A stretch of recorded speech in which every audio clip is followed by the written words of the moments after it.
know the role of a product manager is becoming more important than ever, but what exactly is product management? In simple terms, product management is about overseeing the development and success of a product from start to finish. This includes everything from coming up with product ideas to launching them into the market and making sure they meet customer needs. In 2025, companies are focusing more on building innovative and customer-centered products, making skilled product managers highly valuable. This course is designed to help you master the key skills needed to manage a product's entire life cycle. From ideathon to launch and beyond, you'll also learn essential topics like market research, creating product roadmaps, managing stakeholders, making data-driven decisions, and even using emerging technologies like AI to develop cutting-edge products. In this product management full course, we'll cover what product management is, project manager versus product manager, MVP, SCRUM, and product lifecycle management. You'll also learn important tools and how to ace interview questions. So let's get started. Also, before we start, just a quick information. If you're interested in becoming a certified product manager from SP Jain School of Global Management, gain expertise in AI-powered product management courses, ChatGPT, and Google Bard, top product tools with 100% interactive live sessions led by industry expert and SP Jain's top faculties. This professional product management course by SP Jain School of Global Management prepares you to become a product manager via an exhaustive curriculum covering all aspects of product management. You can find the course link in the description box and in the pinned comments. With the rapid growth in technology, there is a tremendous transformation in the need for products. Products are something that we practically can't live without. In our daily lives, we use thousands of products. Could be a mobile phone, laptop, headphones, or many more. But we are not just dependent on the hardware products. Applications are a part of our lives as well. From ordering daily required stuff online, to binge watching, to ordering food online, to being socialized. Applications have made our lives easier. Taking an example of Netflix as a product. So far in the last 3 years, we have seen an extreme growth in its worth. In 2020, Netflix total worth was $238.89 billion, whereas in 2021, it has reached to $267.46 billion. It is expected to have a total worth of $293.64 billion till the end of 2022. To cope up with our changing demands concerning the need for the product management makes it easier to fulfill our daily product requirement and create enormous business growth. To understand more about product management, let us move ahead with our session. Hey guys, welcome to this video where we are going to learn what is product management. But before we start, if you haven't subscribed to our channel, then click on the subscribe button and hit the bell icon to never miss an update from Simplilearn. Let us proceed and talk about the objectives of our session. Today, we will start our session by understanding what is product management and why is product management important in today's modern era.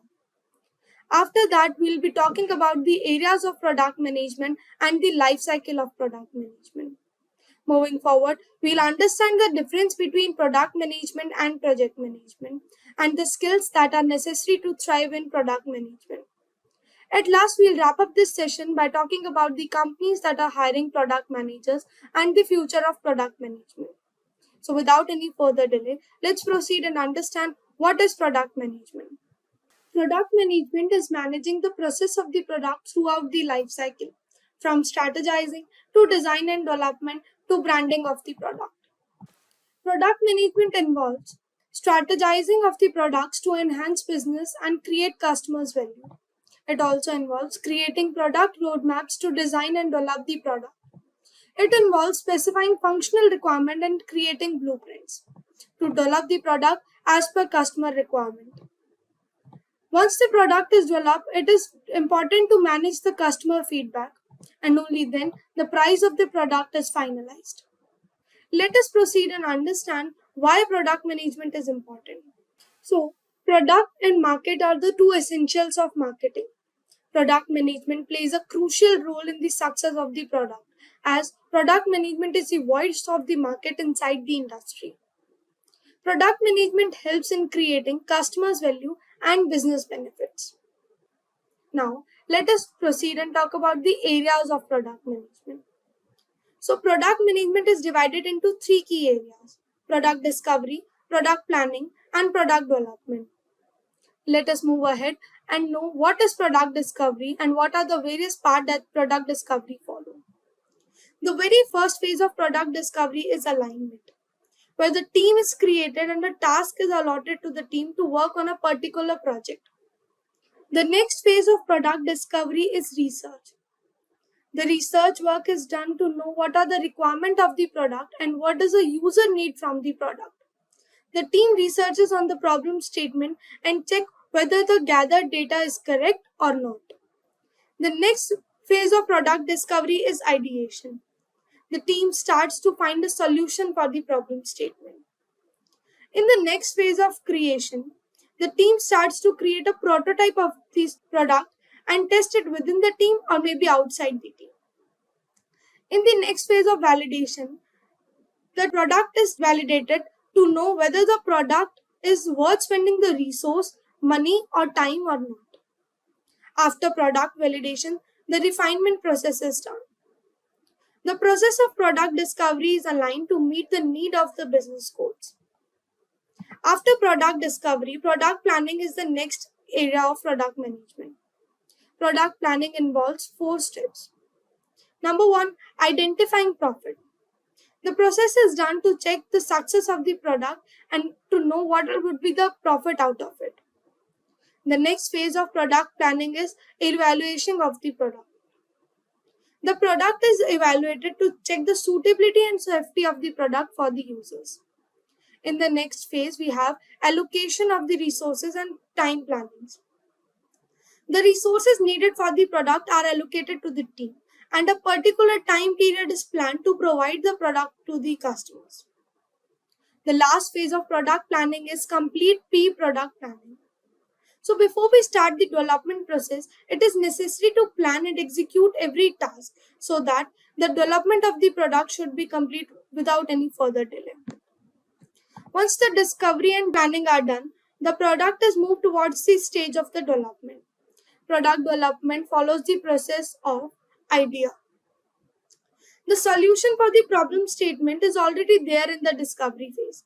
Now the development team start to work on that idea and start to develop the product using that idea. So once you walk into the step of product planning and you have the idea of what to do and how to do, it is important to do some market research as well. This research will look out for a market to sell your product. Now you got the market to sell your product, it is important to do some development of the product. In the planning phase, we have already created the prototype of the product. The prototype is already tested in the team. So now the development team will start to develop the product using that prototype. Once the product is developed, product validation is done.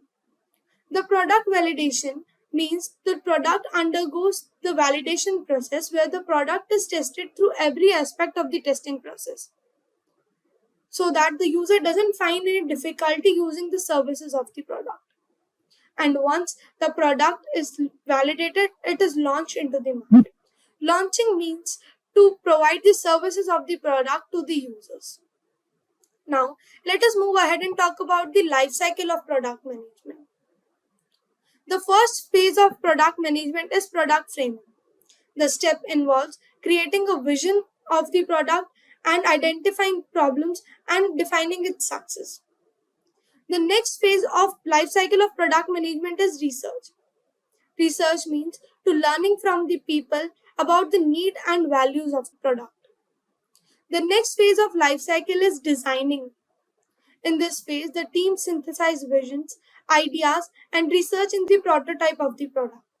In the next phase of plotting, the testing and solution of the product is done in the real time with real people.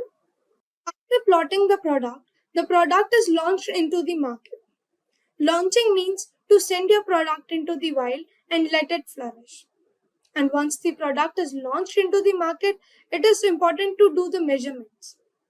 Measurement means using matrices and data to check the success of the product and plan the improvements for it. Now the question arises that what is the difference between the areas of product management and the life cycle of product management? So The areas of product management describe every sub-phase that come under every phase of product management or that come under area of product management. Whereas the life cycle of product management represents the workflow of product management as a complete process. A lot of us tends to get confused between product management and project management. So let us proceed and understand the difference between the two bold terms. Product management leads to the external market operations and management, whereas project management leads to the management of internal operations. Product management deals to the project given to the whole company, whereas the project management deals with the particular project given to the manager or the team. The life cycle of product management is product framing, research, design, plot, launch, and measure, whereas the life cycle of project management is initiating, planning, executing, monitoring and controlling, and closing. In product management, manager must be good at market research, strategic thinking, and business surveys. Whereas in project management, the manager must be good at planning and budget organizing. Moving on to the skills that are necessary to thrive in product management. The skills that are mandatory for a product manager are technical skills. The manager must know how to perform some specific task. The knowledge could be of any programming language or some specific tools. Presentation skills. The product manager must have the ability to deliver the presentation in attractive, creative, and informative ways. Analytical skills. The manager must know how to provide the information in shorter ways and get the conclusion. Communication skills. The manager must be able to deliver the information in such a way that the audience can understand it properly. Time management. The manager must have the skills to manage the time efficiently. Team management. The manager must be able to lead a group of the people working together to achieve a common goal. To choose a right field as a career option, it is necessary to know what would be the scope of the field in the market. So, let us take a look at the companies that are hiring product managers. There are more than 40,000 opening in India and more than 15,000 opening in US for product managers. The companies that are hiring product managers are Google, Microsoft, Amazon, Salesforce, Uber, Swiggy, and many more. Product management is a role that takes the complete responsibility for the success of the product. And product management is a career that fits everyone that have the skills and ability to work on. So to build a career out of it, start it now. And what do you understand? What does a product manager do? Do let us know in the comment section below. If you ever wondered what a product manager does or why the roles is so crucial in modern businesses, this video is for you. We'll explore the day-to-day responsibilities of a product manager, the key skills required, and how they act as a connective tissue between customers, technology, and business goals. So let's first understand what is a product manager. Let's begin with the basics. What exactly is a product manager? At its core, a product manager is a person responsible for guiding a product's development from its initial concept to its final delivery. They identify customer needs, align those with business's objectives, and ensure that the product delivers value to customer while fulfilling the company goals. Product managers are essentially the CEO of the product, a term popularized by Ben Horowitz. This doesn't mean they have direct authority over teams, but rather they are responsible for defining the product vision, rallying teams behind it, and ensuring the product meets a success criteria. Their goal is to balance business priorities and user experience technological feasibility. Now that we have understood the broad definition, let's explore the specific responsibilities of a product manager. So let us now understand the core responsibilities of a product manager. The first step is to understand the customer. The first and foremost responsibility of any product manager is to understand the needs and the pain points of the customer. So this requires building empathy for the end users. Product managers often engage in market research, customer interviews, and data analysis to uncover user needs. This empathetic approach helps them create products that truly solve customer problems. The second step is defining the product vision. Now, once they have a deep understanding of customer needs, product managers set the vision for product. So this vision isn't just a vague idea, but a clear roadmap that guides the product's development. A well-defined vision outlines the product's objectives, the problems it will solve, and what success will look like. Now the third step is prioritizing features. Product managers must prioritize features based on customer needs, technical constraints, and business goals. They often have to make tough decisions about what to build next, balancing whether users want against or what is feasible for the development team. Effective prioritization ensures that the most impactful features are built first, maximizing the product's value.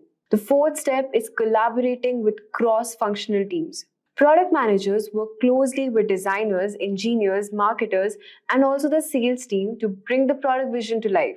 So they ensure that all the departments are aligned and working towards the same objective. For example, while engineers focus on building the product, designers work more on the user experience, and the marketers plan the launch. The product manager acts as the glue that holds these pieces together. So as we have covered, a product manager's job is all about coordination and alignment.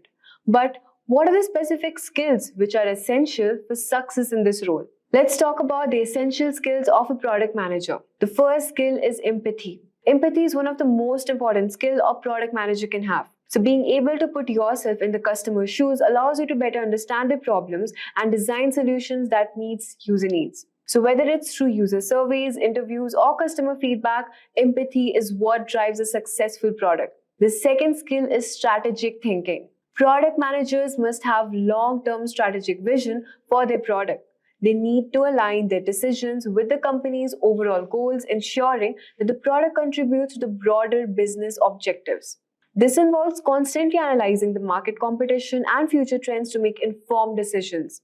The third skill is technical understanding. While product managers aren't required to be engineers, they must have a solid grasp of technology behind their product.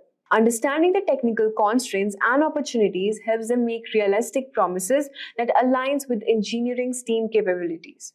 The fourth skill is having communication and leadership. Since product managers are the key points of contact between various teams, strong communication skills are essential. They must clearly convey the product vision, explain priorities, and resolve conflicts. They also need leadership skills to inspire teams to work towards a common goal, even without having direct authority over them. With these skills in mind, let's explore how the product manager's role differs from other similar positions. So, product managers versus product owner. The term product manager and product owner are often used interchangeably, but they refer to different roles. A product manager is responsible for the broader strategy and vision of the product, while a product owner is more focused on the execution and day-to-day task of managing the product development. Product manager focuses more on setting the product vision, defining success metrics, and working with stakeholders, whereas the product owner works closely with the development team, breaking down tasks into actionable sprints and ensuring the team is executing accordingly to the product vision. In agile frameworks like SCRUM, the product owner is more of an operational role, while the product manager operates at a strategic level. Now that we have understood these distinctions, let's dive why these product managers are so vital to a company's success. So why product managers matter? Product managers play a pivotal role in ensuring a product success in the marketplace. So even without effective product management, companies risk building products that either don't meet customer needs or don't align with business goals. The product manager ensures that a product delivers both value and customer to the business. They also bring together different teams to work toward a common goal, creating alignment across design, development, and marketing. This holistic approach leads to better, more successful products that customers love and businesses benefit from. Lastly, if you are inspired to pursue this career, here's how you can start your journey as a product manager. If product management sounds like the right career for you, here's how you can get started. First, you have to build foundational knowledge. Learn the basics of product management, including popular frameworks like Agile and SCRUM.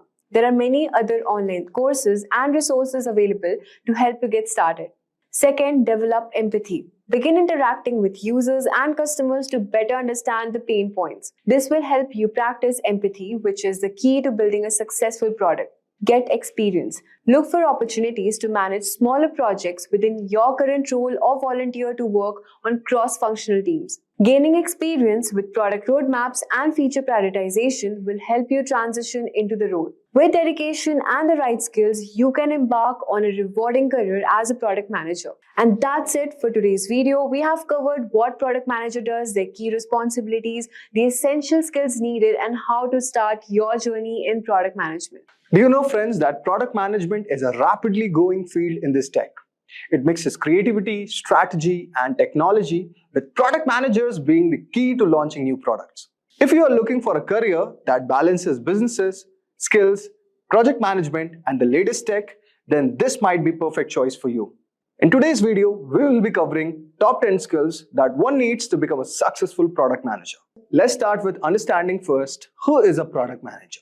So guys, a product manager is basically a professional who is responsible for overseeing the development and life cycle of the product, from ideation to launch and beyond. They basically act as a single bridge between different teams such as engineering, design, marketing, and also sales to ensure that the product meets customer needs and aligns with the company's strategic goals. The product manager is often seen as the product CEO, as they are often responsible for its successful or failure. I hope so. You would have got a brief idea regarding who is the actual product manager. Now let's move on and discuss the top 10 skills which are required to become a successful product manager. So guys, our first skill is strategic thinking. Then is user-centric design approach. Moving ahead, we have product lifecycle knowledge. Then we have problem solving. Then we have prioritization techniques. Moving ahead, we have Agile and SCRUM. Then we have performance metric analysis. Then we have effective communication, stakeholder management, and finally, negotiation and conflict resolution. Let's understand each of the skills one by one. So guys, our first skill is strategic thinking. So guys, strategic thinking involves looking beyond the immediate task and considering the bigger picture.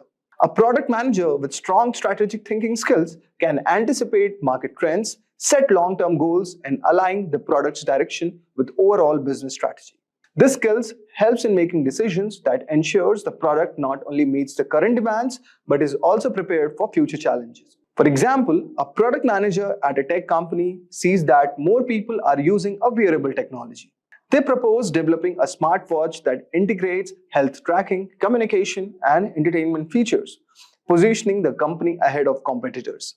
So you can see, certain task is needed for a product manager in the scope of strategic thinking. Now let's understand our second skill, that is user-centric design approach. So guys, a user-centric design approach ensures that a product is built around the needs and preferences of its users. This skill requires empathy, understanding of user behavior, and a commitment to solving user problems. By focusing on user experience, product managers can create products that are not only functional but are also delightful to use. For example, guys, a product manager at a bank receives feedback that customers find online banking app very confusing. So they conduct user interviews and usability tests, leading to redesign of the app with simpler navigation and more intuitive interface, resulting in a higher customer satisfaction. So you can see what is a task for a product manager in the domain of user-centric approach. Now let's move on and discuss our next skill, that is product lifecycle knowledge. So guys, product lifecycle knowledge involves understanding the different stages of a product which goes through, for example, introduction, growth, maturity, and decline. Each stage requires different strategies for marketing, development, and resource allocation. This skills helps product managers know when to push for growth, when to focus on product maintenance, and when to consider phasing out a product. For example, a product manager at a consumer electronics company notices that a popular smartphone model is reaching market saturation. They decide to introduce a new model with upgraded features to keep the product line fresh and maintain customer interest. Next, we have the problem solving. So guys, problem solving is the ability to identify issues, analyze the root cause, and develop effective solutions. This skill is crucial for navigating the challenges that arise during product development and management. Effective problem solving involves creativity, analytical thinking, and the ability to make decisions under pressure. A product manager at a food delivery company discovers that customers are frequently complaining about the late deliveries. And after realizing the delivery process, they implement a system that provides real-time traffic updates to drivers, reducing delays and improving customer satisfaction. So guys, you can see this is an example which can be covered under problem solving. I hope so you are getting aware like how these skills are used by product manager in their real-time job. So guys, our next skill is prioritization technique. So guys, prioritization is a skill of determining what tasks or features should be focused on first based on their importance and impact. Product managers often face competing demands, and effective prioritization ensures that most critical tasks are addressed in a timely manner. They use techniques like Moscow method, which means must have, should have, could have, won't have, or RICE, reach, impact, confidence, effort. These techniques can help in making these decisions. For example, guys, a product manager for a social media app has to choose between adding a new feature for live video streaming or improving the app security. After assessing the impact of both, they prioritize the security improvement to protect user data and build trust, even if it means delaying the new feature. Now, let us move on to our next skill, that is Agile and Scrum. So guys, Agile and Scrum are the methodologies that promote flexibility, collaboration, and iterative development in product management. Agile involves breaking down a project into smaller and manageable parts, allowing for continuous improvement and quick responses to change. Scrum, a specific Agile framework, it uses time-box sprints to achieve short-term goals with regular reviews and adjustment. For example, guys, a product manager at a software company uses Scrum to manage development of a new mobile app. They work in 2-week sprints, allowing the team to release incremental updates, gather user feedback, and make necessary adjustments before the next sprint. Next, we have, guys, performance metric analysis. So guys, performance metric analysis involves tracking and interpreting key data points that indicate how well a product is performing. This skill is essential for making data-driven decisions and optimizing the product metrics that might include user engagement, conversion rates, customer satisfaction, or revenue growth. For example, guys, a product manager at an online subscription service monitors customer retention rates. When they notice a decline, they analyze the data that find users are dropping off and after a free trial. They introduce new feature and offer personalized discounts to improve the retention. So guys, this was how performance metrics help in product management. Next, let us move on to effective communication. So guys, effective communication is the ability to clearly convey ideas, expectations, and feedback to various stakeholders, including team members, executives, and customers. This skill ensures that everyone involved in the product development process is aligned and working towards the same goals. It also involves active listening and the ability to adapt messages to different audiences. For example, guys, a product manager at a retail company regularly updates the development team, marketing team, and company executives on the progress of a new e-commerce platform. By clearly communicating the timeline, challenges, and next steps, they ensure that all the teams are coordinated and working efficiently. The next one that we have all over here is stakeholder management. So guys, stakeholder management involves identifying, engaging, and maintaining positive relationships with all parties interested in the product success. This skill requires balancing the needs and expectations of different stakeholders, including customers, team members, investors, and executives. It is all about building trust and ensuring that stakeholders are kept informed and involved at appropriate stages. For example, guys, a product manager developing a new educational app involves teachers, students, and parents in the design process. They give the feedback and adjust product features to meet the needs of all stakeholders, ensuring broad support for the app. And finally, we have negotiation and conflict resolution. So guys, negotiation and conflict resolution involve finding mutually beneficial solutions when there are disagreements or competing interests. This skill is vital for resolving conflicts within the team, with stakeholders, or during business negotiations. A product manager must be able to navigate these situations diplomatically, ensuring that the product success is not compromised. For example, guys, a product manager at a manufacturing company mediates a conflict between a design team, which wants to use high-quality materials, and the finance team, which is concerned about the cost. They negotiate by selecting materials that maintain quality while staying within the budget. It ensures that the product remains both affordable and well-made. So guys, this was the example which covers in negotiation and conflict resolution. Let us now start by understanding what product vision actually means. If you look up online, you might find complicated explanations like it's the emotional future idea of a company. But let me make it easier for you.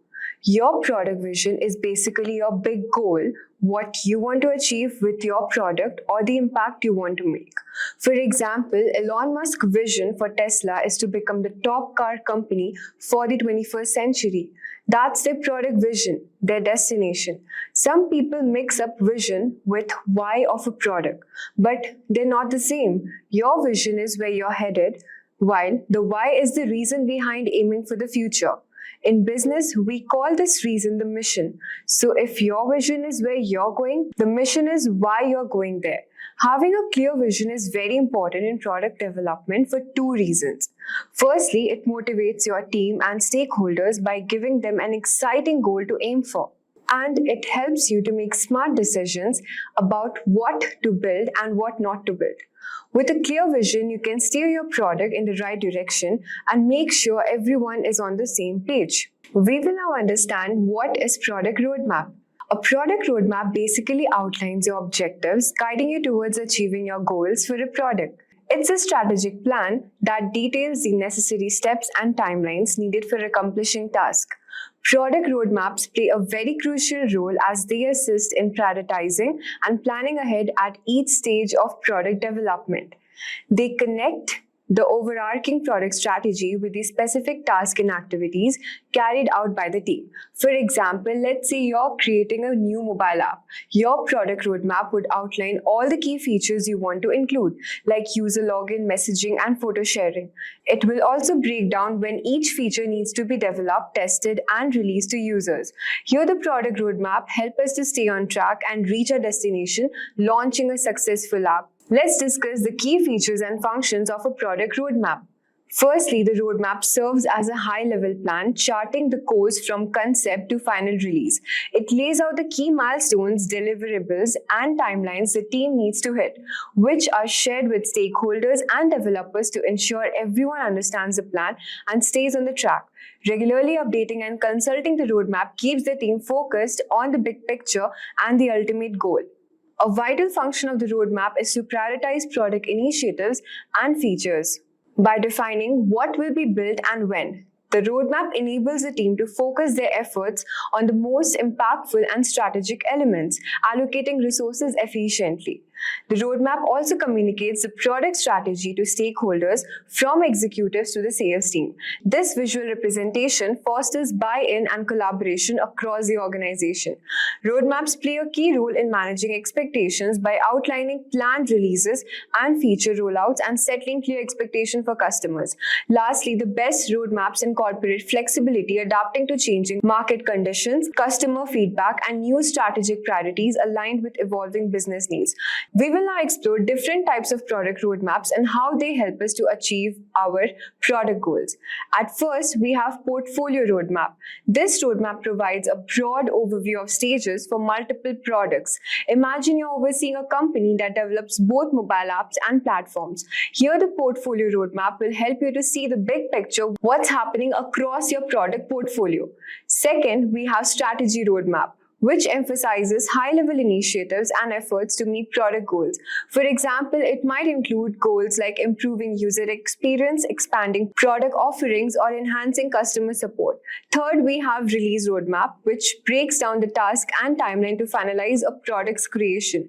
This could include steps like designing user interfaces, coding functionalities, testing for bugs, and finally releasing updates to app stores.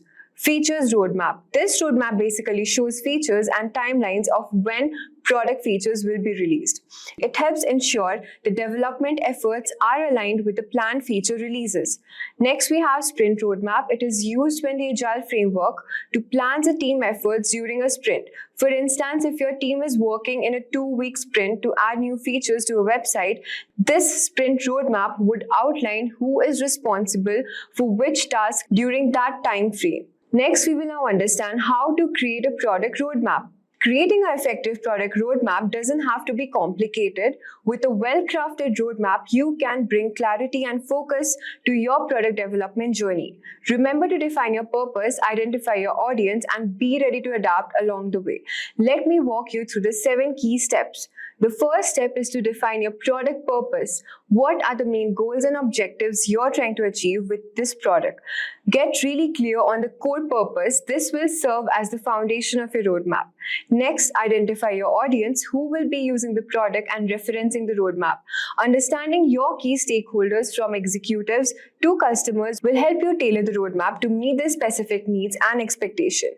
Third, gather input and feedback from the stakeholders. Talk to your customers, your sales team, and your developers. Get their insights on what's the most important to include in the roadmap. This collaborative approach will result in more well-rounded plan. The fourth step is to determine the main theme or pillars of your product roadmap. These are the high-level categories or focus areas that will guide your development efforts. Things like new features, product enhancements, or infrastructure improvements. Once you have those key themes identified, you can break them down into more specific, actionable items. These are the individual tasks, milestones, and deliverables that will bring each theme to life over time. With your theme and action being defined, you can then choose the right format for your roadmap. Will it be a visual timeline, a table of initiatives? The format should make it easy for your audience to quickly understand the plan. Finally, remember that your roadmap is not set in stone. Review it regularly and update it as needed to reflect changes in your business market or customer needs. Flexibility is key to ensuring your roadmap remains relevant and valuable. Follow these 7 steps and you'll be well on your way to creating a product roadmap that aligns your team, excites your stakeholders, and ultimately drives your product success. We will now discuss the 5 free tools for creating a product roadmap. You must now be wondering how to create effective product roadmap. Well, I'm now going to share you the top 5 free tools that you can use to build your roadmap and keep your product development on track. First up, we have Trello. Trello is a versatile project management tool that also happens to have some great roadmap templates that you can use. Next, we have Notion, a collaborative workspace that includes roadmap templates in their free plan. Next, we have got Jira, which is a popular tool that can be leveraged for creating and managing effective product roadmaps. Of course, we can't forget the classic Microsoft Excel and PowerPoint. This tried and true spreadsheet tool may not have all the bells and whistles, but it's a very simple and effective way to map out your product roadmap. We will now discuss how to make a product roadmap in Excel. Today, I'm going to walk you through step-by-step process to build one using Microsoft Excel. Let me illustrate with an example. Step 1. The first thing you'll do is to map out your overall strategy. Identify the key components you need to include in your roadmap. These could be things like product phases, future releases, or team responsibilities. Get these main elements listed out in the column. This will be on the vertical axis of your roadmap. Step 2. You'll want to set up a timeline across the top of your spreadsheet. The horizontal axis will serve as a time reference for your roadmap. You can break this down in months, quarters, or any other time increments that make sense for your project. Step number 3. Now it's time to start building out the visual elements of your roadmap. Create swim lanes to group related tasks and initiatives. You can even add sub-swim lanes to break things down even further. This helps organize a roadmap and make it easier to digest at a glance. In our roadmap example, we have listed a few project steps, breaking down the implementation step into phases, that is phase 1, phase 2, and also phase 3. Step number 4. Within each swim lane, we'll add some shapes to represent the different components of your product roadmap. Go to Insert Shapes and then select the shape you would like to insert. Step number 5. Draw the shape by placing the cursor on the needed position and drag it to draw. Adjust the width of these shapes to align with your timeline and visually communicate the timing to each initiative of milestone. Step number 6. Move multiple shapes at once. To do so, click on the desired items after pressing and holding the Control key and drag and drop them into the new position. Next, we have Format Shapes. Right-click on any shape and then open the right side Format Shape menu. Step number 7. Do not forget to add clear descriptions to your shape. Double-click on any of the shape and start typing to provide the details of the element you want to represent. You can even style the text to make it pop. Next, we have, in this step, we will incorporate the key milestones into your roadmap. Add these as a distinct shapes and group them with text boxes so you can easily move them around as needed. And there you have it, a comprehensive product roadmap built entirely in Excel. The beauty of this approach is the flexibility it provides. You can easily update, rearrange, and refine your roadmap as your product evolves. Give it a try and let me know if you have any other questions. In today's competitive online landscape, outranking competitors is essential to drive organic traffic to your website and establish your brand as an authority in the industry. As companies seek to innovate and stay competitive, the role of the product manager has become increasingly important in driving success. According to the US Bureau of Labor Statistics, the employment of product managers is projected to grow by 10% from 2020 to 2030, which is faster than the average for all the occupations. Product management is an important function in modern businesses responsible for driving product innovation, development, and success in the market. This is why the salary of a product manager is pretty high. The annual salary for a product manager in the United States is $102,000. With increasing demand for digital products and services, the role of product managers has become even more crucial in today's fast-paced and dynamic business environment. So are you ready to take your career to the next level? Simplilearn's professional certificate in product management will introduce you to the perfect mix of theoretical knowledge and extensive hands-on capstone projects. This program is in collaboration with SP Jain School of Global Management, which is ranked 4th in the world by Times Higher Education. This program involves 4 months of live, rigorous training from SP Jain's top faculties spread across Australia, Dubai, India, etc. This program covers first, why products fail and some succeed, understanding your product. In this session, you will appreciate the purpose of your product and how to make decisions among disruptions and changing market conditions to keep the purpose anchored strong. Next course is leadership, growth mindset, and having a product culture. In this session, we will learn about leadership thinking, culture for product development, and product milestone achievement. Next is feeling the pulse of the customer product ideation and strategy. In this session, we will learn about understanding the product audience, understanding product relevance, defining key results and objectives. Next course is product idealization, design thinking, innovation, and market. In this course, we will learn about product idealization strategy, design thinking techniques, innovation and market fit, creating buyer personas, positioning and messaging based on standard templates and frameworks. Following this course is value validation and testing if customers would pay. In this session, we will learn defining product value, conducting market research analysis, and product resource identification. Along with all these, there are many other topics and concepts that will be covered in this professional certification in product management program. So what else can you expect from this program? This program includes Simplilearn's Job Assist, which will help you get noticed by top hiring companies. Second is SP Jain Global School of Management certification. Third is hands-on learning experience by solving real-life product problems via project on Facebook, Tesla, Instagram, Netflix, and Nike. Fourth is hands-on learning via case studies and assignment. Then fifth is 8 times higher engagement in live online classes by SP Jain top global faculties. Next is product management toolkit training that involves Jira, Mixpanel, Google Analytics, and Balsamiq. This program contains live session via product leaders from Amazon, Microsoft, Adobe, VMware, and is designed for graduates and experienced professionals looking to explore their careers as product managers. Upon completion of this professional certification in product management, you will receive a certification of completion from SP Jain School of Global Management. These certificates will testify to your skills as an expert in product management. So what are you waiting for? Don't miss out on this chance to take your career to the next level. Enroll in our professional certificate in product management program today and start your journey to become a product manager.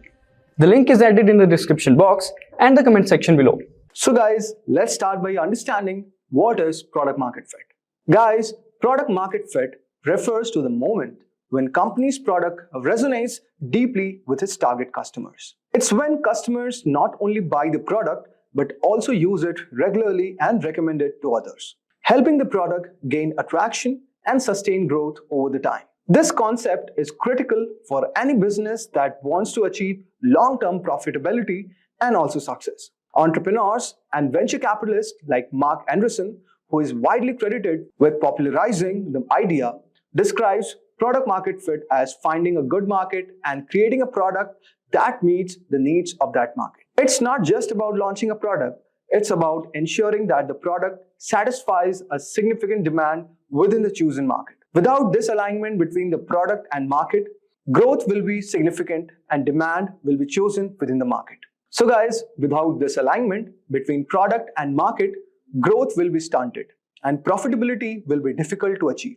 Dan Oslin, a renowned product management expert, developed a framework known as the product market fit pyramid, which helps basically companies navigate the process of achieving this alignment. Now, let's try to move ahead and understand why product market fit is important. So guys, Alex Schulz, Facebook's Vice President of Growth, has emphasized that one of the common issues he observes in the company that he advises is misconception around product market fit. Many companies believe that they have achieved it when they actually haven't. Why does it matter so much? Why do venture capitalists frequently require evidence of product market fit before investing in a company? And why do Mark Andersons divide the startup journey into two distinct phases, before product market fit and after product market fit? The answer is pretty simple, guys. Until you confirm that your product has a large enough market of customers willing to pay for it, your company shouldn't focus on scaling other strategic objectives like upselling. And before product market fit, these efforts are premature and potentially counterproductive. For example, guys, spending money on advertising or expanding sales team doesn't make sense if you haven't first proven that there's sufficient market for your product. Achieving product market fit means that your product has demonstrated enough value that a significant number of people want it. It's at this point that the business can begin focusing on growth strategies. But before reaching this stage, the primary goal is to validate that the product solves a real problem for the market. In short, guys, product market fit is the foundation for long-term growth. Without it, even the best of your sales and marketing efforts are likely to fall short. So guys, as you can see all over here, so there are certain reasons like product market fit is important, like I have mentioned, sustainable growth, resource efficiency, investors' confidence, customer loyalty, and competitive advantage. So these are some of the main reasons why product market fit is important. But now the question arises, who is responsible for the product market fit? While product market fit is often associated with the roles of product managers and marketers, the reality is that it's a company's wide responsibility. Every team from sales to customer support and finance plays a role in helping the company reach this milestone. The product team may be at the forefront of creating a product, but customer feedback from sales and support teams can provide invaluable insights.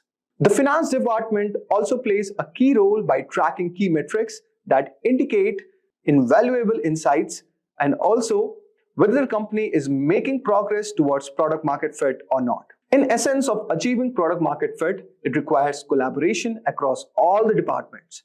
It's not just about developing the right product, it's also about making sure that the entire organization is aligned and focused on meeting the needs of customer. Now, let us talk about a very important question, that how to measure the product market fit. So guys, there's no definitive metric to tell a company that it has achieved product market fit. However, several indicators can signal that you are on the right path. Andrew Chen, a venture capitalist, offers some useful guidelines for assessing the product market fit. The first one is customer feedback. Like, are customers showing a willingness to switch to your product? When your potential customers try your product, do they express a preference for it over other competitors? Market differentiation. Like, have customers who previously rejected other solutions now turn to your product? Are you offering something distinct that captures their interest, like the competitive grouping? Do customers intuitively understand which other products yours competes with? If they place your products in the same category as leading alternatives, it indicates you are playing right in the market. So guys, as you can see all over here, now let us try to understand some of the other measures. The next reason is product understanding. Like, do customers clearly grasp what sets your products apart?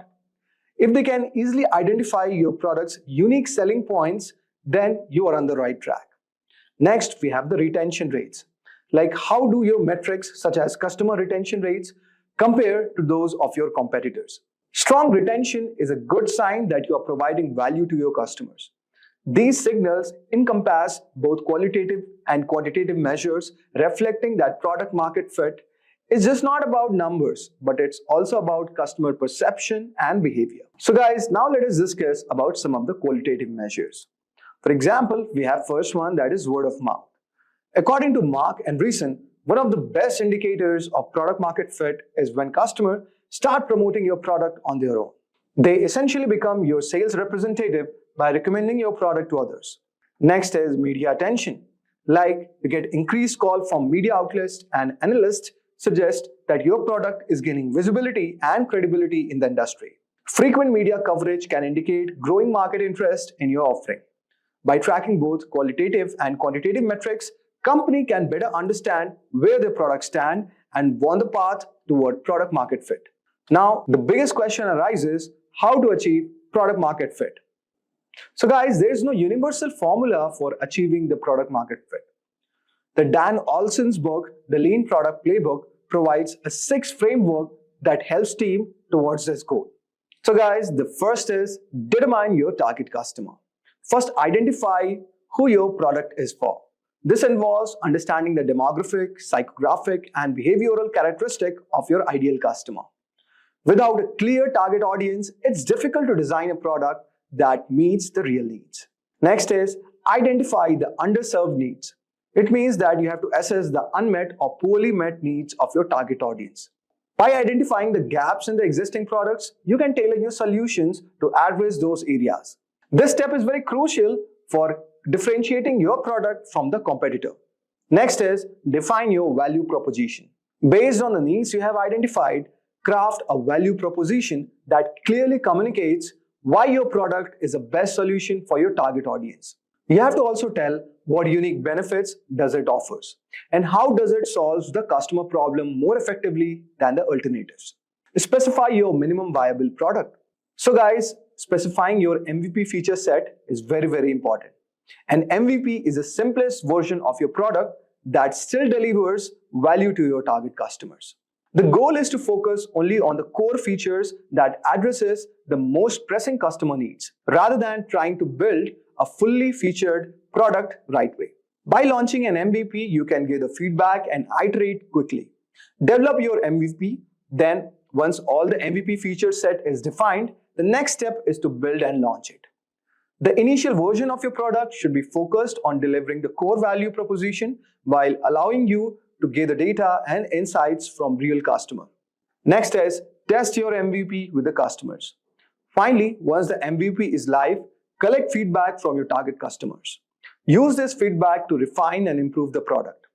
Testing helps validate whether your product meets the needs of the customers and market, and also provides the valuable insights for future iteration. Achieving product market fit is an ongoing process. It requires continuous refinement of your product based on customer feedback and market conditions. However, by following this structured approach, your team can stay focused on the key elements that drive the product market fit.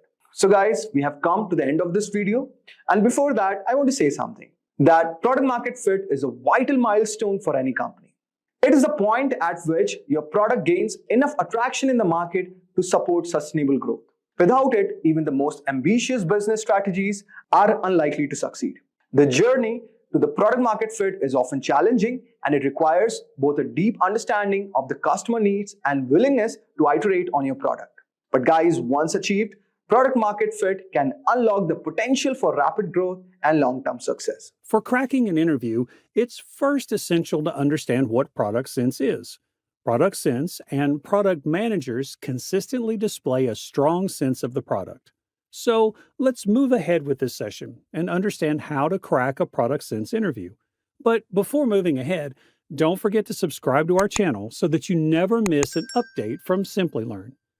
So today we'll start this session with what is product sense and how to develop a product sense.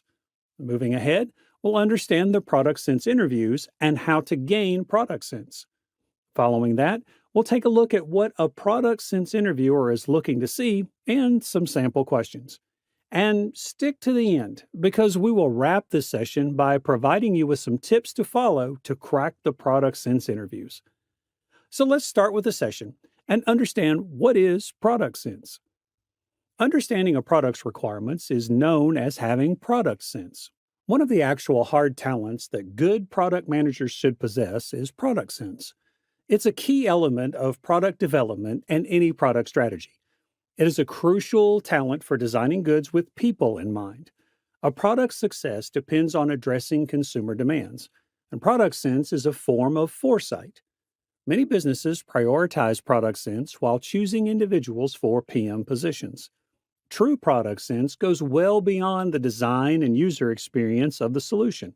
One of the components of the product sense equation is anticipating the downsides and trade offs of each product decision, and knowing which ideas to reject is also included in it. Understanding why a product would or wouldn't function is necessary, and product sense helps you identify the issues your product resolves and how to add new features that work similarly. The ability of PMs to understand products has long been mysterious. Now let's understand how to develop a product sense. Strong product sense is a quality that product managers consistently exhibit. They also provide value that meets client requirements while updating such items. Most product management use scenarios have this goal in mind. Though it is sometimes simpler said than done, improving revenue and profit margins may mean sacrificing these objectives. Product managers and leaders may improve this ability and develop their intuitive sense of user demands in a variety of ways. There are three components that make up product sense. Number one, compassion. This is the capacity to mimic several distinct personalities who are not like you in terms of their thought processes. Having the ability to state that in this circumstance, this sort of user will respond in this way, or to assert that our business partners would react in a certain way, or even that our rivals will see our move in a certain way. One crucial aspect of product sense is the ability to honestly do that well. Going above and beyond to get into users' shoes, into their thinking, and into their problems helps you develop a strong product sense. Talking to various people and partners is a definitive technique to increase your empathy. Don't just converse with them and accept what they tell you as you go about doing this. The most crucial component of developing this empathy is to try to understand why they are saying what they are saying. Although you won't always have the user in front of you to ask what would work, you may accurately forecast it by knowing why they feel or act the way they do. Number two, originality. The ability to think creatively and generate fresh solutions to a given circumstance or challenge is the most elusive but significant component of product sense. It is the responsibility of the product manager to specify the construction process. You may develop the key talent of creative thinking to do this. It might be a force multiplier to be able to come up with novel solutions to consumer issues. In addition to providing sensible answers, the top product managers also inspire innovation. After all, nothing has ever been constructed before without the use of creativity. Setting strategy, prioritizing new ideas, and putting them into practice all need creativity. And number three, domain knowledge. When you have a deep understanding of the industry you work in, ideas for what kind of product to create and how to create it will automatically come to you better and more accurately. To be more precise, I'd advise putting your attention on understanding your users and consumers, the competitors and what they're up to, and any opportunities or constraints presented by technology. Functional expertise is concerned with the product management process, whereas domain expertise is focused on the market. I contend that this is distinct from talents. The art of influencing is one such.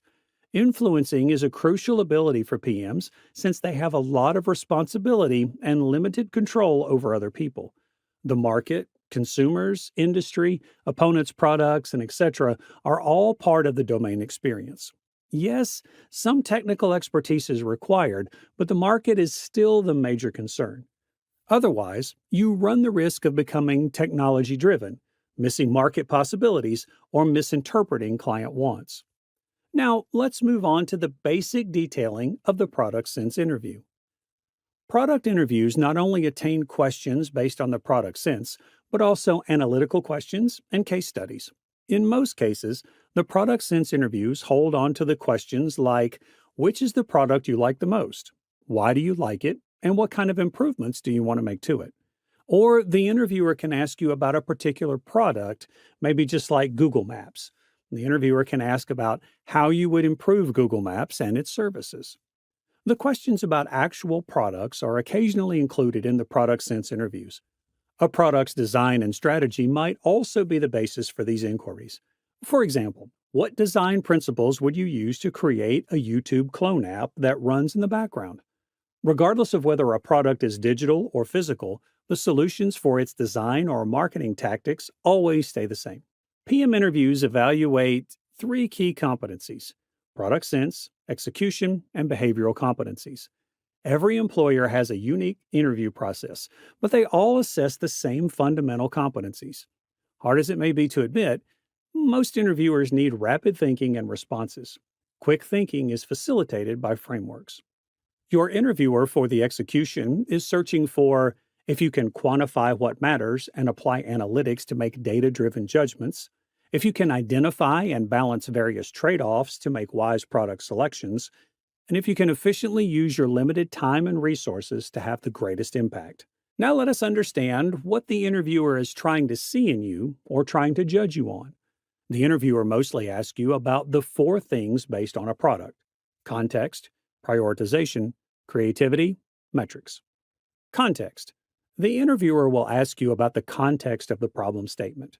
Do you get the context of the problem? Are you able to empathize with which context the product is going to be used? Who will be the users of the product? And what will be the difficulties the users will face with these particular products? How can we resolve such difficulties? And many more. Prioritization. Are you able to prioritize from all the major points, segments, and use cases you have developed, the appropriate collection of segments and pinpoints, supporting your decisions with logic and data? Such questions are asked by the interviewer. Creativity. The interviewer will always want you to provide a creative solution for the problem statement, because this is where your ability to think of a creative solution to the problem and your ability to design comes into being. Metrics. The interviewer may ask if you can come up with the metrics against which you will judge your product intervention. Well, these are the four primary aspects around which the product sense interview will roam. The interviewer is going to check your ability to think, design, strategize, and create. The interviewer doesn't expect you to come up with a solution that will change the whole face or the product. They are typically trying to find out if you have the structure of the product based on the problems and their solutions in your mind. Before moving ahead, here's a question for you all. What is your favorite product and why? Do let us know in the comments below. Now let's know what makes a product manager gain a thriving product sense. Designing products training. Good PMs are familiar with design, and an MBA is beneficial. The subjects of product design and innovation are two of the favorites of usual PMs. Some used to create stuff and get feedback throughout several rounds. It might be challenging to take criticism on the job seriously and promptly. Case studies in marketing. Academically speaking, marketing includes products. Product, pricing, location, and promotion are the 4 Ps. The MBA program is a marketing masterclass, and in the case of study simulations, you compete against other teams, and in that way, you pick things up much more quickly. Hard skills. Great PMs need to influence without being in charge. These frequently involve knowledge of corporate operations, research techniques, and best practices in product management. Here, hard skills are crucial. Clubs, happy hours, and corporate outings make up half of the MBA. Your social abilities will significantly advance as a result. Network. In the field of product management, networking generally entails locating decision makers, significant stakeholders, influencers, and other experts and forming productive connections with them. Now, I know people who manage billion-dollar hedge, VC, and PE firms. And there's just no likelihood that, as a manager in technology, I would know these folks. Analyzing a problem related to metrics. Choosing the appropriate metrics to track and examine results in better informed choices being made throughout the product development process. These metrics provide the business with tangible proof of the components of the product or customer experience that are not connecting with customers. This data-driven knowledge may be used by the product, marketing, and sales teams to better understand the drivers of their consumer profiles. The corporation uses this information to better its products going forward. Measuring impacts. The next stage is to express specifically what you expect this adjustment to accomplish once you have identified the relevant measurements. Goals that are SMART, or MT if you prefer, and make it obvious if they were achieved are good goals. Moving on, let's know what your product sense interviewer is looking to see. Can you clearly articulate who you are building for, why, and how it fits into the Meta mission? Can you provide thoughtful reasoning for why Meta should or should not focus on specific aspects of the broadest possible product opportunity at hand? Can you provide a thorough vision for your desired MVP experience to test out your hypothesis, as well as your desired end state for this product, say 3 years out? This comes down to concretely defining priorities and goals. Can you zoom out from your personal user needs and think about how this product could scale and provide maximum value to Meta's global user base of over 3 billion people? Product sense interview questions will typically be in the form of one very deep hypothetical, what would you build for X, with a series of follow-up questions to understand your thought process. Let's now have a look at a few sample questions. The interviewer may ask you, how would you improve Instagram stories? Build a Facebook product for travel. How would you build Facebook Birthday if it weren't there? How can we improve Google Maps? Create a photo sharing app for Google. Build a music app for Facebook. Moving on, let's have a look at the tips that you may follow to crack the sense interview. Knowing what the interviewer can ask, you should understand what aspect the interviewer is looking for in you. Adhere to the framework.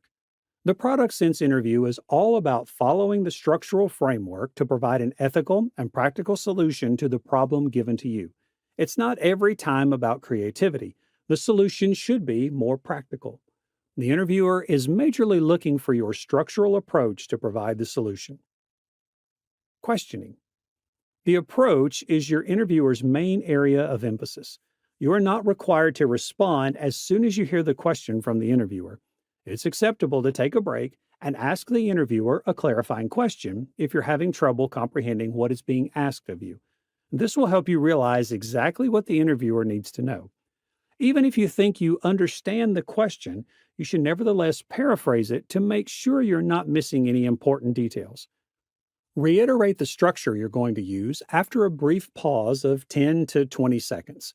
And give a layout while responding to the question so the interviewer can see your response more clearly.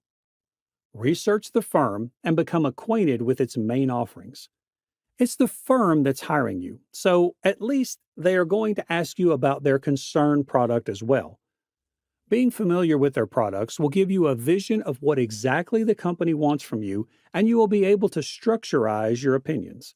So, before going for the interview, you must go through the company's background, its workings, and its products. Be versatile. Most interview discussions don't go as expected, so never impose a framework. By checking in with the interviewer regularly and stopping, you may make the dialogue casual and free-flowing. Define the product goal. Instead of using a statistic, define the product goal in terms of the customer problem. Metrics are only a way to measure progress. They are not the driving force behind product development. People's issues are resolved through products. For instance, Google Maps' objective is to assist users in navigating the world, not to boost the volume of route searches. What quality of a product makes it good or bad as per your experience with the products? Do let us know in the comments below. Today, we'll start this session by understanding what is the product and product management, and then what is project and project management. Moving forward, we'll understand who is a product manager and a project manager. Following that, we'll take a look at the difference between product manager and project manager. Next, we'll have a detailed look at the roles and responsibilities and the skills required to start a career as a product manager and a project manager. For choosing any professional career, it is important to have certified knowledge of that profession. So we'll also take a look at the certifications required for both product managers and project managers. We'll also talk about how a product manager and a project manager work together. And stick till the end because we'll wrap up this session by talking about the salaries of a product manager and a project manager. So without any further delay, let's get started and know what is a product. A product is offered to deliver its services to the users by putting efforts to be produced. For example, Google Maps for directional services. It can also be defined as a tangible item that an alliance creates to serve the customer's need. For example, Uber for taxi services. A product is designed to create customers' value by solving their problems with convenient evolution. And it doesn't have any explicit life cycle and has more permanence, which means that a product doesn't have any fixed end date and needs continuous discovery and development. Now let's understand what is product management. So, product management is managing the process of the product throughout the life cycle, from strategizing, designing, and development to branding of the product. The product management involves strategizing products to enhance the profit of the business, creating customers' value, creating roadmaps to get a clear idea of how to design and develop the product, specifying functional requirement and creating blueprints, and development of the product as per the requirement. And once the product is developed, it is necessary to take customers' feedback, and then only the price of the product is finalized. Now that we have an idea of product and product management, let's take a look at what is a project. A project is something that results in the product as an outcome. It is a fleeting effort commenced to construct a remarkable product or service. It can also be defined as the process of providing services to the user by focusing on scope, resources, and quality of the output. All the products have a team to work on, a budget to complete the task under a specific amount, a schedule to follow, and some expectations to meet the need of the customers. We can also determine a project as the process of executing a plan which involves taking requirements of the customers and building the solution. Projects are the temporary efforts to meet the need of the business to organize by providing services to the user. Now let's move further and understand what is project management. So, project management is defined as the process of planning and organizing the resources of the company to complete a specific task. Project management plays the same role irrespective of the belonging industry. It is the role that specifies product of an organization. The main objective of project management is to determine the goals and objective of the project. It also creates a quality assurance check to ensure the standards of the project. It is the approach of applying skills and techniques to complete a project as per customer's requirement. And it helps to get a predictable project planning and execution process. The primary constraints of project management are time, cost, scope, and quality. Now let's know more about product and product managers. So let's move further and understand who is a product manager.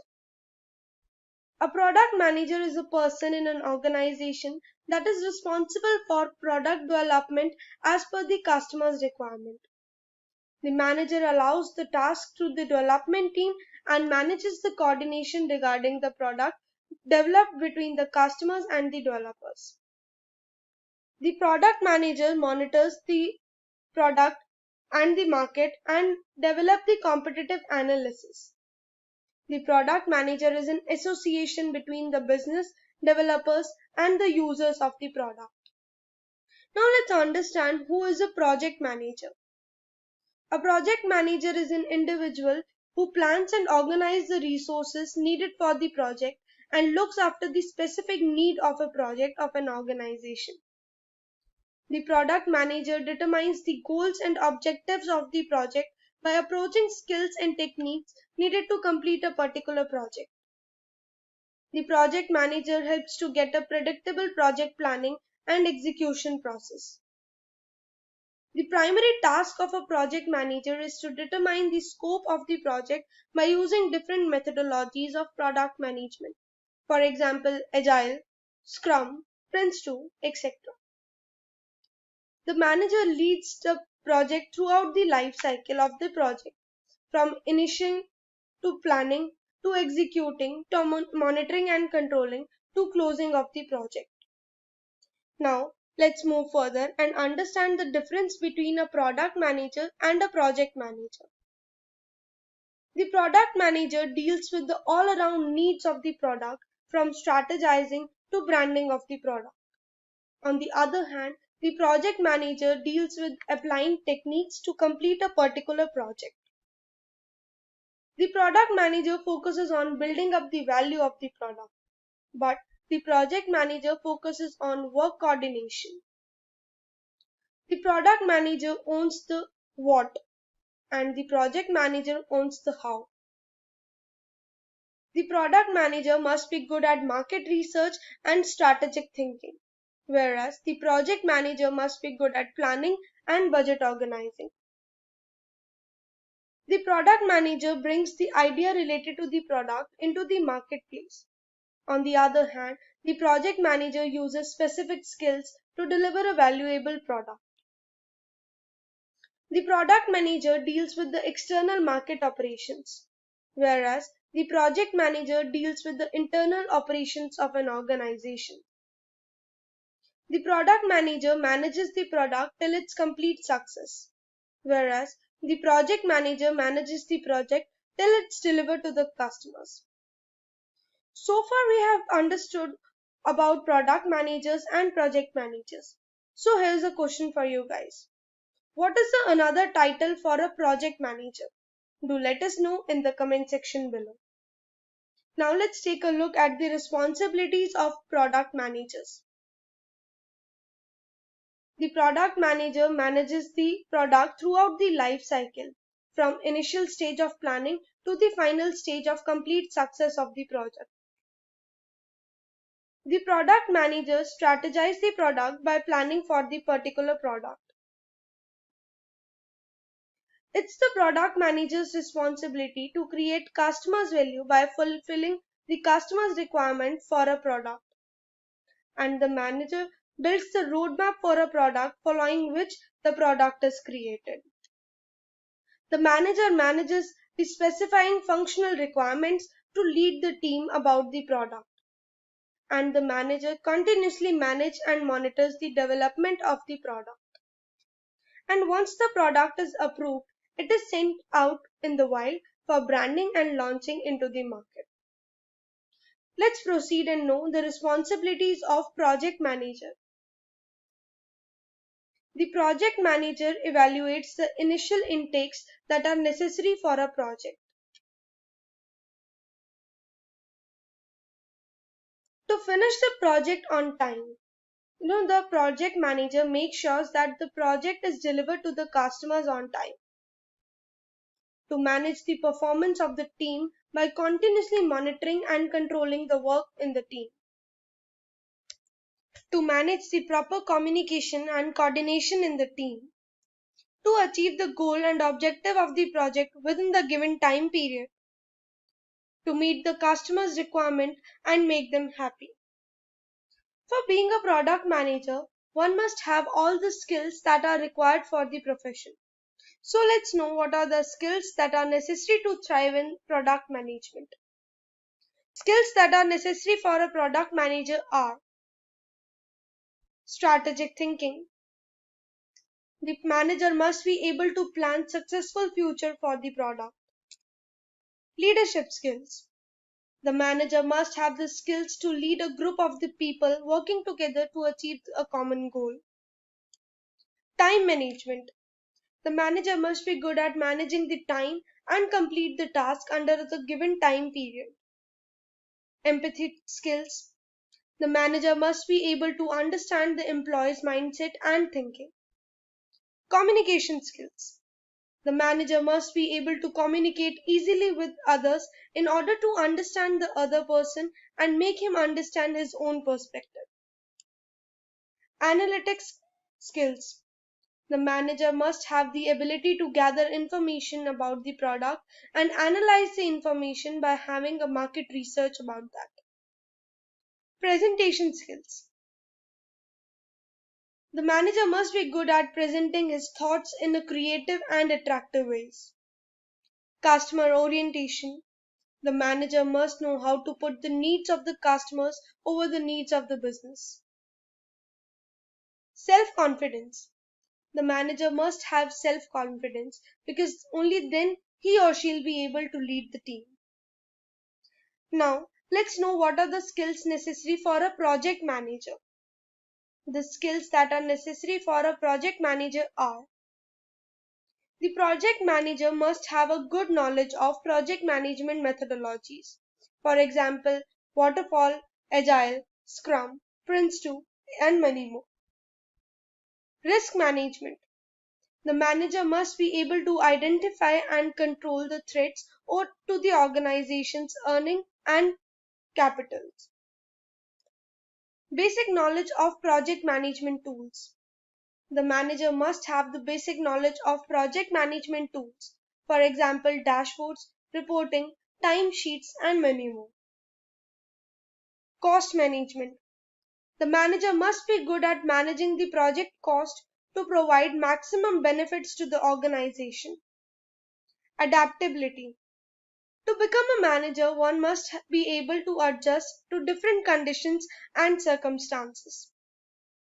Critical thinking. The manager must be able to think rationally and understand the logical relationship between the ideas. Now let's move on and know what are the certifications available for a product manager.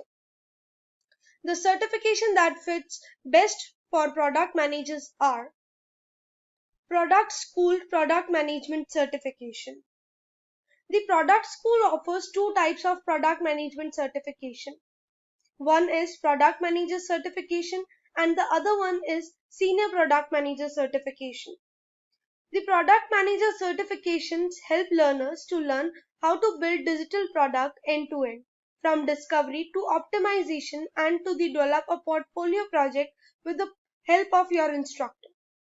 And the Senior Project Manager certification assists the product managers to enhance your technical hard skills and learn to leakage advantage to make informed decision and build strategic skill set to help guide your team in context of the marketplace. Pragmatic Institute Project Management Certification. The certification concentrates on defining the roles and responsibilities, focuses on the right feedback from the right sources, and building buyers' products. It also pledges the product managers will accumulate functional skills, tools, and templates in the field of management. The institute has its branches in over 50 plus countries and have over 10,000 plus hiring companies covering the topmost MNCs as well. The institute provides provision methodologies, adaptable resources, battle tested strategies, and the world class support to the organizations. Simplilearn Professional Certification in Product Management. Simplilearn's professional certification in product management is one of the top 4 worldwide certified programs in product management. This course is in partnership with SP Jain School of Global Management and involves 4 months of rigorous live training with SP Jain top faculties across Australia, Dubai, and India, along with live sessions from top product leaders. This program prepares you to become a product manager via an exhaustive curriculum covering all the aspects of product management and educates you on the latest industry trends, advancements, and related industry applications from top products experts via live sessions. The program provides a 150% salary hike and is connected with 2,900 plus hiring partners. The program will take you towards product strategy, new product ideations, product development, Product Lifecycle Management, Designing Thinking, UI UX, and many more different concepts of product management. The top companies that are hiring product managers via the Simplilearn product management course are Amazon, Microsoft, Google, IBM, Adobe, LinkedIn, Deloitte, Airbus, and many more. Now let's take a look at the certifications available for project managers. The certification that are fit for project managers are Project Management Professional, that is PMP. Project Management Professional is an international acknowledged professional designation proposed by the Project Management Institute.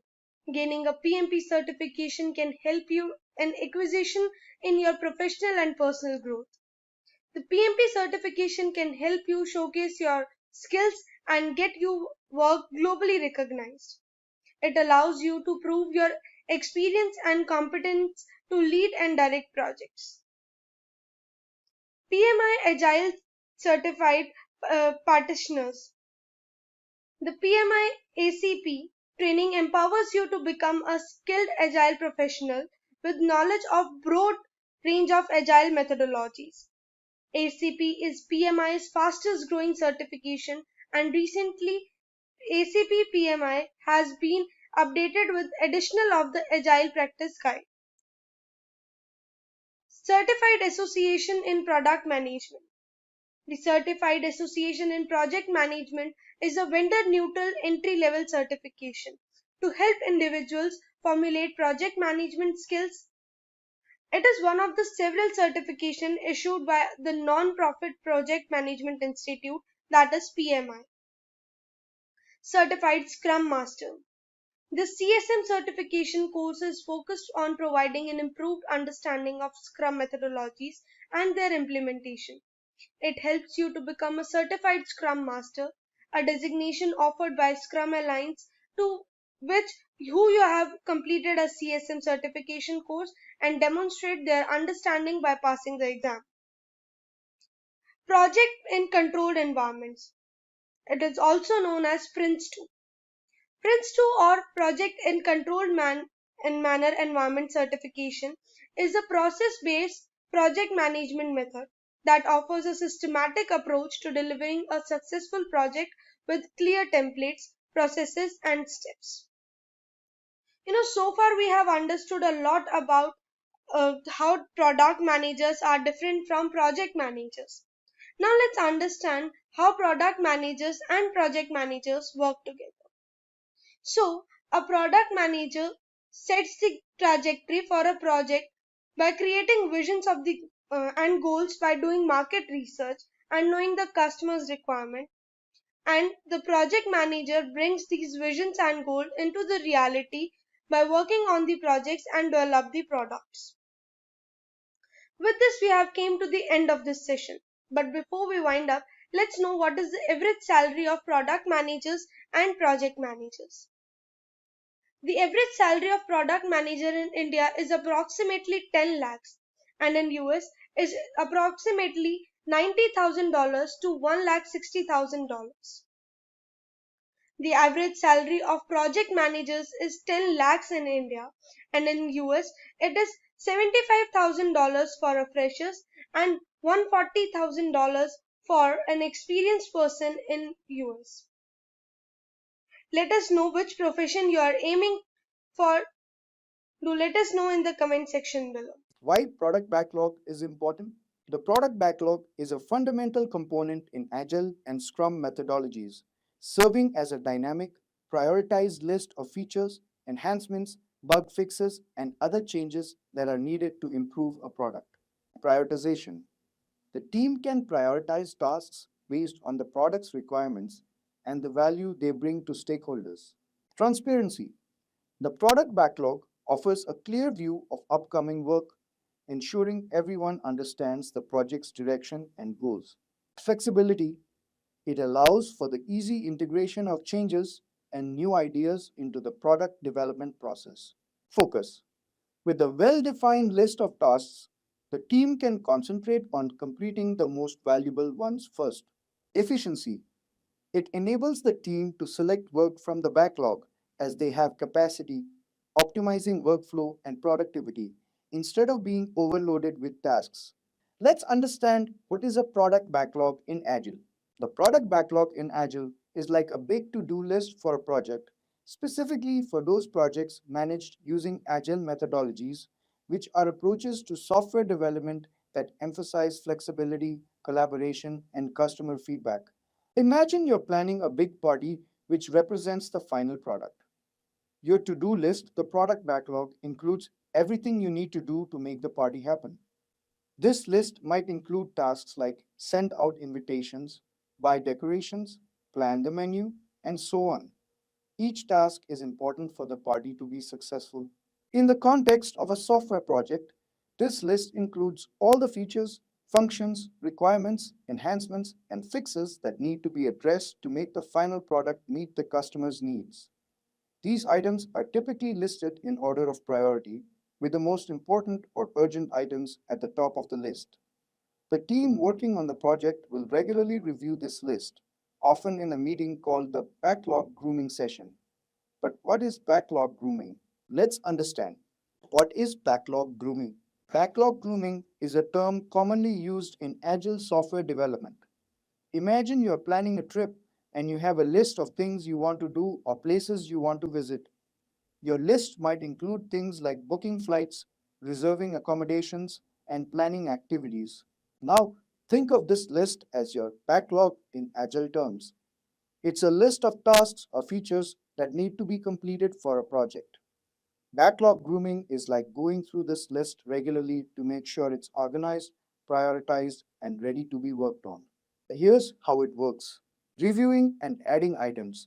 You start by looking at the items on your list backlog and making sure they're still relevant and needed. If there are new ideas or requirements, you add them to the list. Prioritizing. Not all tasks are equally important. You need to decide which ones should be done first. So, you prioritize the items on your list based on factors like customer needs, project deadlines, or business value. Breaking down tasks. Some items on your list might be big and complex. It's easier to work on smaller, manageable tasks. In backlog grooming, you might break down big tasks into smaller ones so they can be completed more easily. Estimating effort. It's important to have an idea of how much time and effort each task will take. During backlog grooming, you might discuss and estimate the effort required for each item. This helps with planning and resource allocation, ensuring clarity. Everyone involved in the project should have a clear understanding of what each task entails. Backlog grooming provides an opportunity to clarify any doubts or questions about the items on the list. Keeping it up to date. Backlog grooming isn't a one-time thing. It's an ongoing process. You should regularly review and update the backlog as the project progresses and new information becomes available. Alright, so after that, as the project progresses, the team selects items from the top of the product backlog to work on during each development cycle called a sprint. Now, what is sprint? A sprint is a time box period, usually 4 weeks, during which the development team works on a set of items from the product backlog to create a potentially shippable product increment. Sprints provide a focused, concentrated effort to deliver valuable work within a short time frame. At the beginning of each sprint, the team selects a set of items from the product backlog based on their priority and capacity to form the sprint backlog. They commit to completing these items by the end of the sprint. Once the sprint is over, they review the work and present it to the stakeholders, usually the customer or client, for feedback. All right, now let's understand what's in a product backlog. A product backlog serves as a comprehensive checklist for a project team, outlining all the tasks required to enhance the product's quality. It encompasses various elements: user stories, brief narratives detailing desired features from the perspective of the end user, structured as a type of user, I want an action so that a benefit value. Bugs issues. Any flaws or malfunctions within the product are documented here for resolution. Tasks. These entail specific actions necessary for fulfilling a user story or rectifying a bug. Enhancements, suggestions for improving the product's functionality or value, not necessarily related to troubleshooting.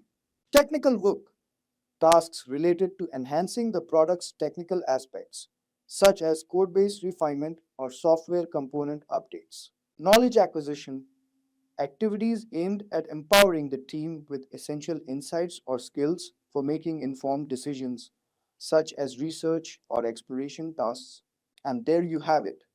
We've explored the ins and outs of the product backlog in Agile. By understanding its importance and how to manage it through backlog grooming, you're well equipped to steer your projects towards success. Today, we'll start this session by understanding what is product management and who is a product manager. Following that, we'll cover the different type of product managers and their roles and responsibilities. Moving forward, we learn the difference between a product manager and a project manager and the skills that are necessary to start your career as a product manager. And stick till the end because we'll wrap up this session by knowing the top companies that are hiring product managers and the average salary of a product manager. So without any further delay, let's move on to the first phase of our session. What is product management? Product management is managing the process of the product throughout the life cycle, from strategizing to design and development to branding of the product.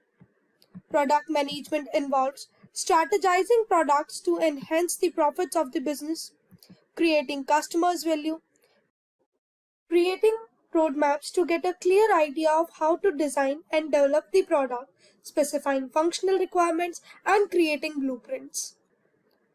Then the development of the product is done as per the requirements. And once the product is developed, it is necessary to take customer feedback and finalizing the price of the product. Now, let us understand who is a product manager. The product manager is the one who leads the team by managing the product throughout the life cycle, from strategizing to design and development to branding of the product. The product manager is the mini CEO of the product as he leads the product within the organization. The product manager is an important organizational role that focuses on long-term vision for a product. The role concentrates on the marketplace and plans the success of the product by analyzing the market needs for the product. The product manager sets the strategy and roadmaps for the product in order to provide a relevant and valuable product to the customers. The product manager acts as an association between business, developers, and users. The product managers can relate to different operations based on organization working for. For example, research and development, marketing and sales, or testing or maintenance for the product. The product manager is the individual who looks after delivering a valuable product to the market, addressing the market needs. The primary focus of a product manager is to gather the market requirements and strategize the product as per that only. The manager ensures that the product meets the needs of the market and the customer. This role is responsible for providing business to the company by developing new products and improving the already existing products. Now that you know who is a product manager, here's a question for you. What according to you is the best product in the market and why? Let us know in the comment section below. Now, there are various types of product managers. Every organization defines the role of a product manager in its own ways. On the basis of roles and responsibilities, the product managers can be differentiated into various different types. So let's move ahead and understand the different types of product managers. The very first type of product manager is a product manager. The manager manages the entire product life cycle that looks after every aspect of a product, that is, strategizing, road mapping, development, branding, etc. The other type of product manager are product owners. The product owner is an individual who defines the user stories and create a product backlog. The product owner is the primary point of contact on the behalf of the customers. The third type of product manager is distributed product manager. The manager looks at the various distributed models of the product teams, that is B2B, business to business, B2C, business to customer, or B2B2C, that is business to customer. The next type of product manager is platform product manager. The one manages the internal stakeholder platforms involving web, mobile, softwares, or hardwares. Moving on to the next type of product manager is technical product manager. The individual works with the engineering team and the internal stakeholders, that is, design team, development team, and the technical leads. The last type of product manager is growth product manager. The manager focuses on improving the business growth by looking at the customer's growth, acquisitions, and the activations. Now, let's move ahead and know what are the roles and responsibilities of a product manager. The product manager looks after a lot of works and operations of an organization. Some of the responsibility of a product manager includes defining the vision of the product, creating strategies, creating customers' value, building roadmaps, specifying functional requirements, organizing the teams, designing and development of the product, data analysis, and monitoring the product performance. When it comes to product management, many of us tend to get confused between a product manager and a project manager. So, let's move further and know the difference between a product manager and a project manager.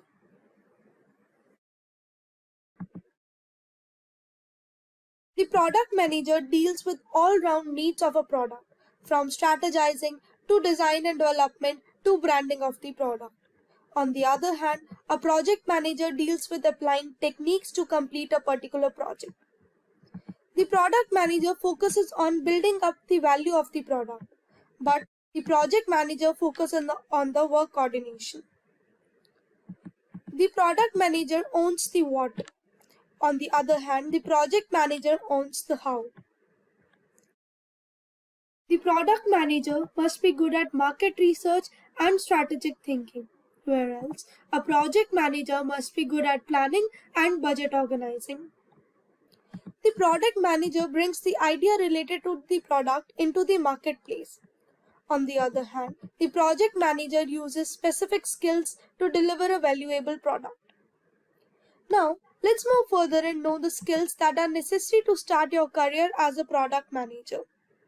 The skills that are necessary for a product manager are strategic thinking, leadership skills, time management, empathy skills, communication skills, analytical skills, presentation skills, customer orientation, and self-confidence. To start your career in product management, you should be aware of the future scope of the field. So, let's take a look at the companies that are hiring product managers.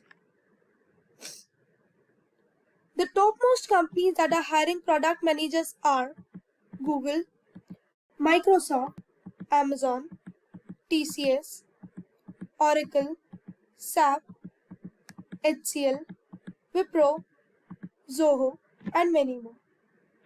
Now, let's move to the end of this session and know what is the average salary of a manager. So, the average salary of a product manager in India is 10 lakhs per annum, whereas the average salary of a product manager in US is approximately $90,000 to $1,60,000 per annum. With this, we have came to the end of this session. But before ending this session, which company would you like to work for as a product manager? Do let us know in the comment section below.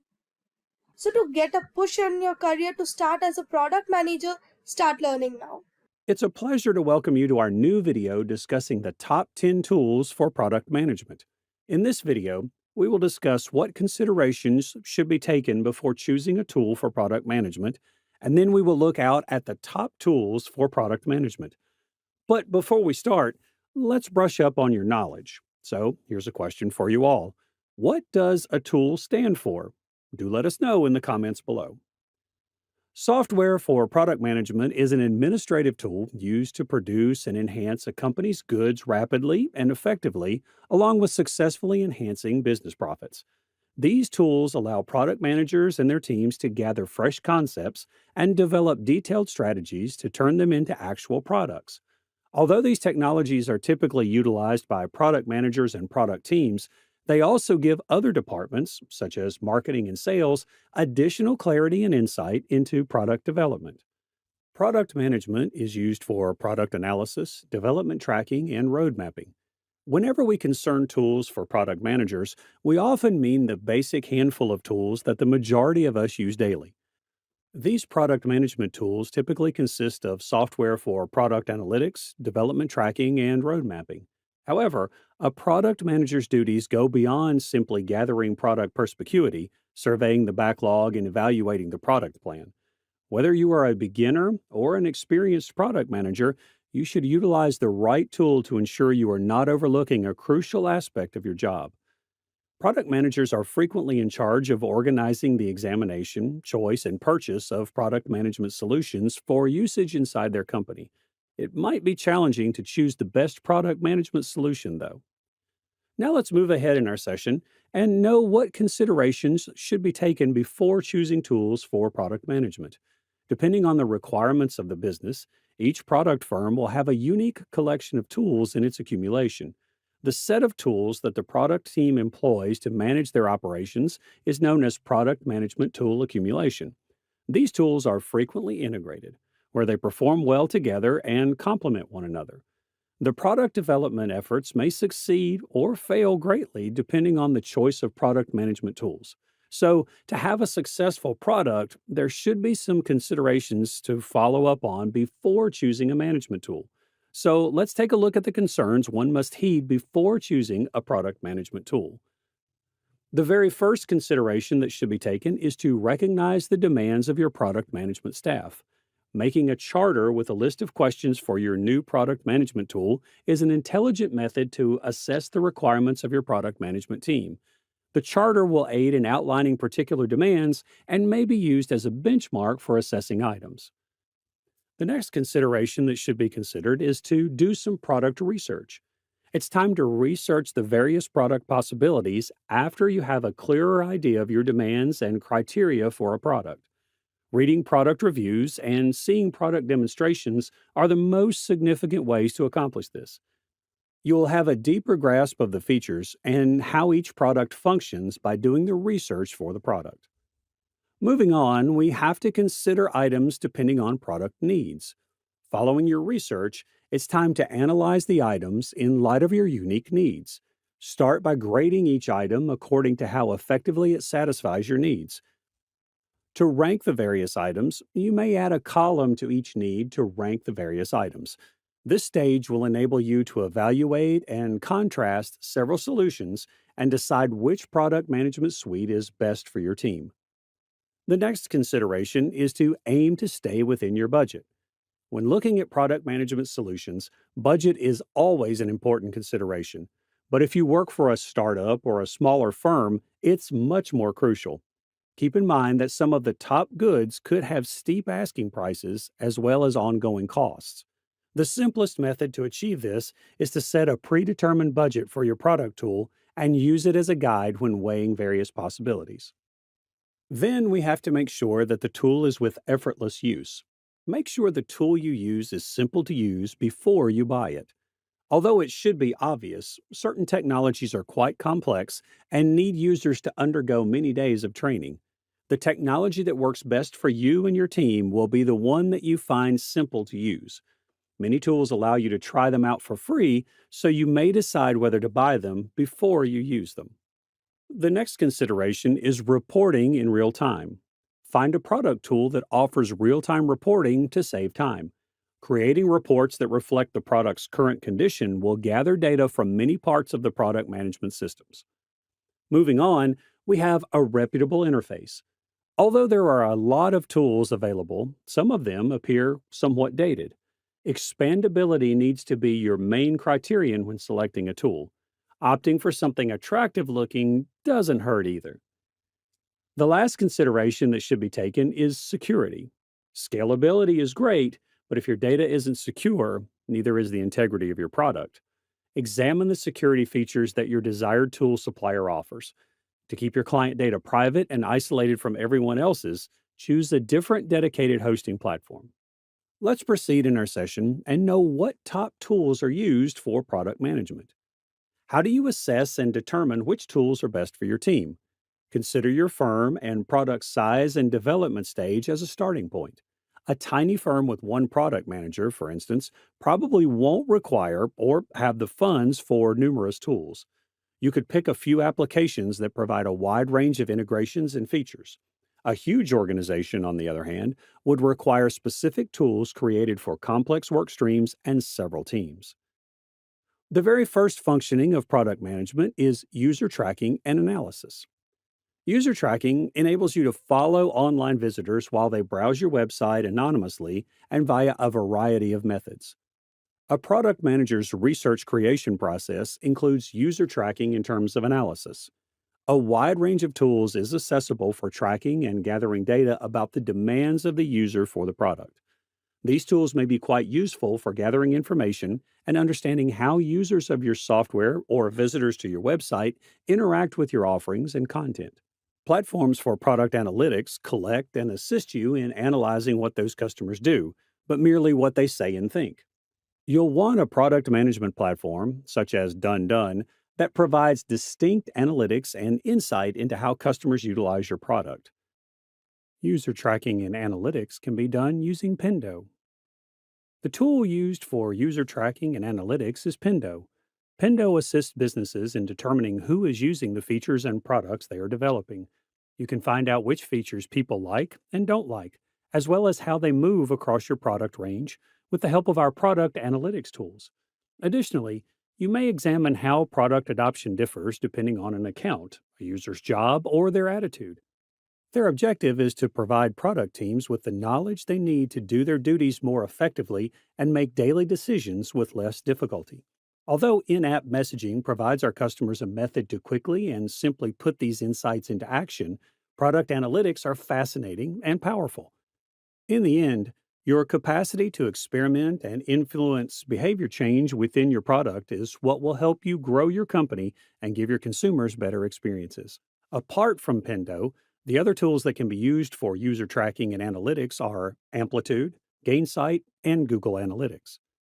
The next functionality for product management is product strategy and road mapping. So, product strategy and road mapping is a basic exercise in product management. Even though PMs are renowned for their adaptability, mapping out your course reveals the type of stakeholder negotiating abilities and data driven planning that make product management so successful. Our knowledge of PM's experiences indicates that Product Board goes toward the making things easier side. AHA is also practical and founded on reliable theoretical understandings of how product managers operate. When choosing your road mapping tool, remember that product managers are reportedly trusted by Airtable, Airfocus, and RoadMonk. The tool used for product strategy and road mapping is Product Board. Product Board is used to prioritize features, create roadmaps, collect customer input, and validate concepts. All the tools required to create a user-centered product. The road mapping capabilities of Product Board are noteworthy. Depending on how you operate, you can organize product features into release, sprint, period, or now, next, later buckets. And you may customize roadmaps for different audiences. For instance, you may develop roadmaps that are customer-centered or that are expressly geared for leadership. The other tools used for product strategy and roadmap development are Product Plan, RoadMonk, and Airfocus. Moving on to the next functionality of product management is flowcharting. Even while not all product managers utilize flowchart and diagram software, it is still an excellent approach to do a task that many PMs ignore but really shouldn't. You and your organization will benefit from having a greater understanding of the whole client experience with your business after creating a customer journey map. A correctly made journey map will display every interaction a person has with your business, from their initial visit to your website or their first phone contact from a sales representative through their eventual purchase and use of your product. The tool used for flowcharting is Microsoft Visio. Visio's flowcharting and diagramming capabilities can be useful for outlining any particular elements of a user's workflow or experience with your product. The flowcharts you generate using these tools may help you get insights into how to strategically prioritize your product roadmap, since they provide a visual representation of that workflow or experience rather than just a list of the stages your client will take. Apart from Microsoft Visio, OmniGraffle is the other good tool that can be used for flowcharting in product management.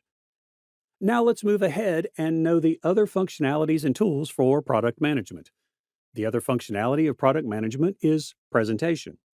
A key communication skill for a product manager is the ability to present.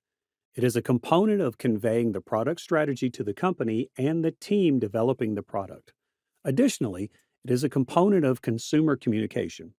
We frequently draw attention to the poor performance of roadmap presentation tools. However, this does not imply that Keynote or PowerPoint shouldn't occupy a significant position in your toolbox for product management. For distributing your high level goals, ideas, and plans within your company and to external audiences like clients, presentation decks may be quite helpful.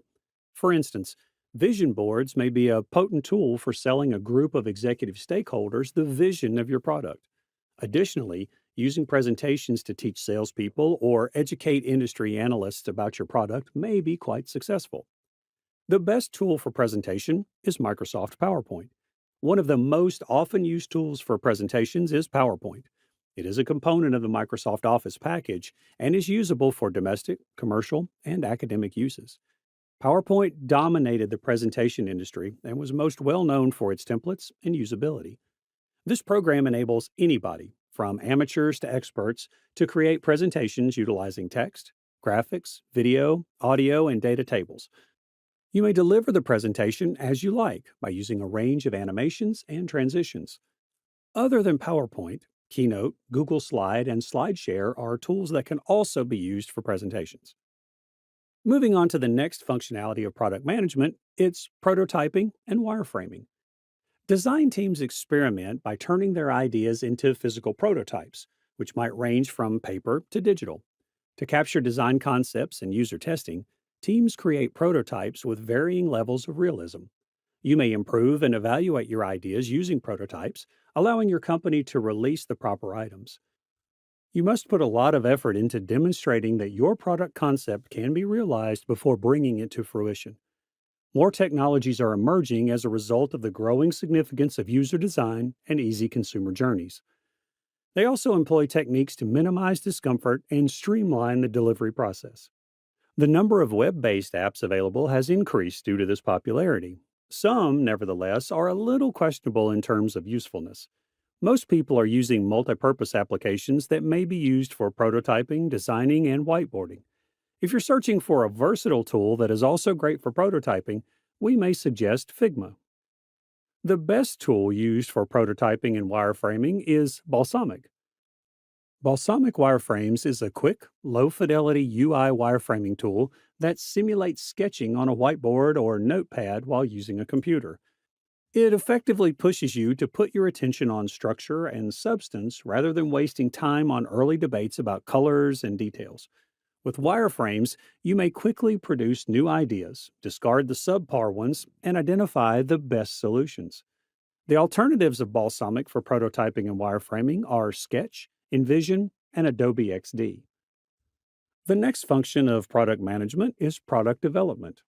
Product development involves bringing a new thing or item to market or enhancing already available goods to boost sales.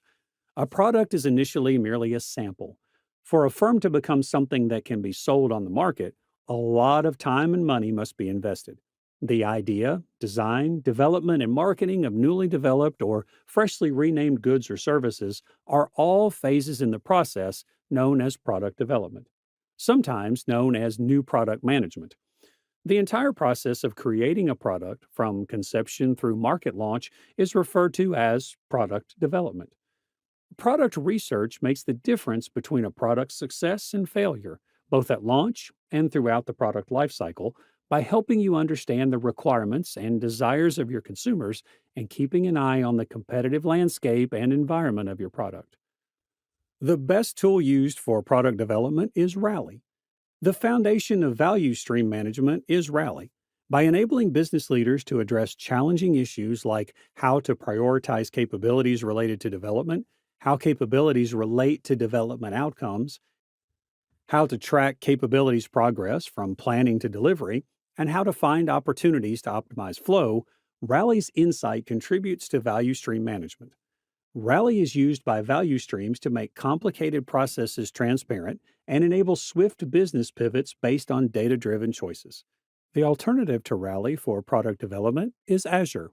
Moving on, we have project management as the next functionality of product management. A project manager oversees several projects that are necessary to achieve the various goals that a product manager sets for it in terms of vision, goals, and business trajectory. The project manager is therefore more of a man of action, whereas the product manager is more of a master strategist. Making a distinction between projects and products might be helpful. Though product management and project management are two different jobs, still there would be some interactive work. No product manager can operate without zero work support of a project manager. The tool used for project management is Jira. Jira brings teams together for everything from agile software development and customer service to startups and companies. Jira assists teams in planning, assigning, tracking, reporting, and managing work. Jira software, the top solution for agile teams, helps software teams develop better. A workflow is the first step in managing projects and tasks in project management software. Workflows outline your procedure and make task tracking possible for your team. Visualize your process so that your team is aware of the status of tasks and projects. Projects frequently contain checkpoints or milestones that must be met to maintain the overall project's direction. Versions are milestones in Jira Work Management. After creating versions, you may group work into several versions. Other than Jira, Pivotal, Monday.com, and Diagrams.net are the tools that are used for project management. So moving on from project management, collaboration is the next functionality of product management. Working in the product sector offers some of the most intriguing opportunities for cross-functional collaboration. Although there are difficulties, which we'll discuss momentarily, it exposes everyone engaged to every step of the product development and launch process. UX designers have the chance to learn more about marketing, and engineers have the chance to learn more about UX design. The tool used for collaboration for product management is Trello. Trello is one of the more powerful project management applications that aims to improve teamwork inside and between departments. Trello allows you to manage several projects and arrange various activities by allowing you to create boards, lists, and cards. To get a clear picture of everything that is happening, you may also set up calendars, make checklists, and assign productivity indicators. Trello has built-in automation for the best processes and the least amount of manual effort, like many other top products today. Trello is an essential component of your product management stack since the job of the product manager involves coordinating a lot of various moving elements. The alternatives for Trello for collaboration are GoToMeeting, Dropbox, and Zoom. The next functionality of product management is user experience and testing. In the field of product management, the phrase user testing is frequently used. Usability testing is frequently used interchangeably with user testing. During the user testing phase of the design process, you analyze your product or service using actual customers to develop user-centered designs. Through this technique, you may learn how your target market behaves when using your product, giving you useful information for the development process. The best tool used for user experience and testing is Adobe Target. Adobe Target is a rule-based testing and targeting tool that can be integrated with analytics and provide reports for marketing offers, customization, and UX testing. This feature enables marketers to determine which offers, experiences, and messages are engaging customers. It has a user interface, integrated best practices, and powerful features for tracking site traffic. It allows for more conversion and properly filters results according to its self-learning algorithmic methodology. The tailoring of consumer interactions across all marketing channels and business contact points may also be automated. Other tools that can be used for user experience and testing are Helio, Hotjar, and UXCam. In the end, the last functionality of product management is customer feedback and survey. Getting feedback from customers involves talking to them and asking them what they think of a good or service. To properly comprehend their behavior and demands, it is crucial to pay attention to their thoughts and feelings. It is crucial for product managers because before you can offer a helpful solution, you must embrace your people and understand the suffering caused by their issues. It's helpful to have a defined goal before pursuing a certain feedback technique. Outlining your learning objectives can help you concentrate on your study and choose which potential or current clients you should contact. This is particularly important if your product or service appeals to a wide range of demographics. And this is because various client segments may experience your product in drastically different ways. Therefore, it's crucial to be specific about who you want to talk to and what you hope to discover about their needs and expectations. The tool used for customer feedback and survey is SurveyMonkey. Following are the features of SurveyMonkey that may help product managers with customer feedbacks and surveys. Obtain viewpoints and get insightful wisdom. For every audience, it is simple to build polls, quizzes, and surveys. Obtain comments using a web link, email, mobile chat, social media, and other channels. Get sophisticated analytic tools and automatically examine your data. Your data may be exported or integrated with your preferred apps. Make smarter decisions based on facts by utilizing your insights. And alternatives, Typeform, Google Forms, and FormStack. Other than SurveyMonkey, the tools that can be used for customer feedback and surveys are Typeforms, Google Forms, and FormStack.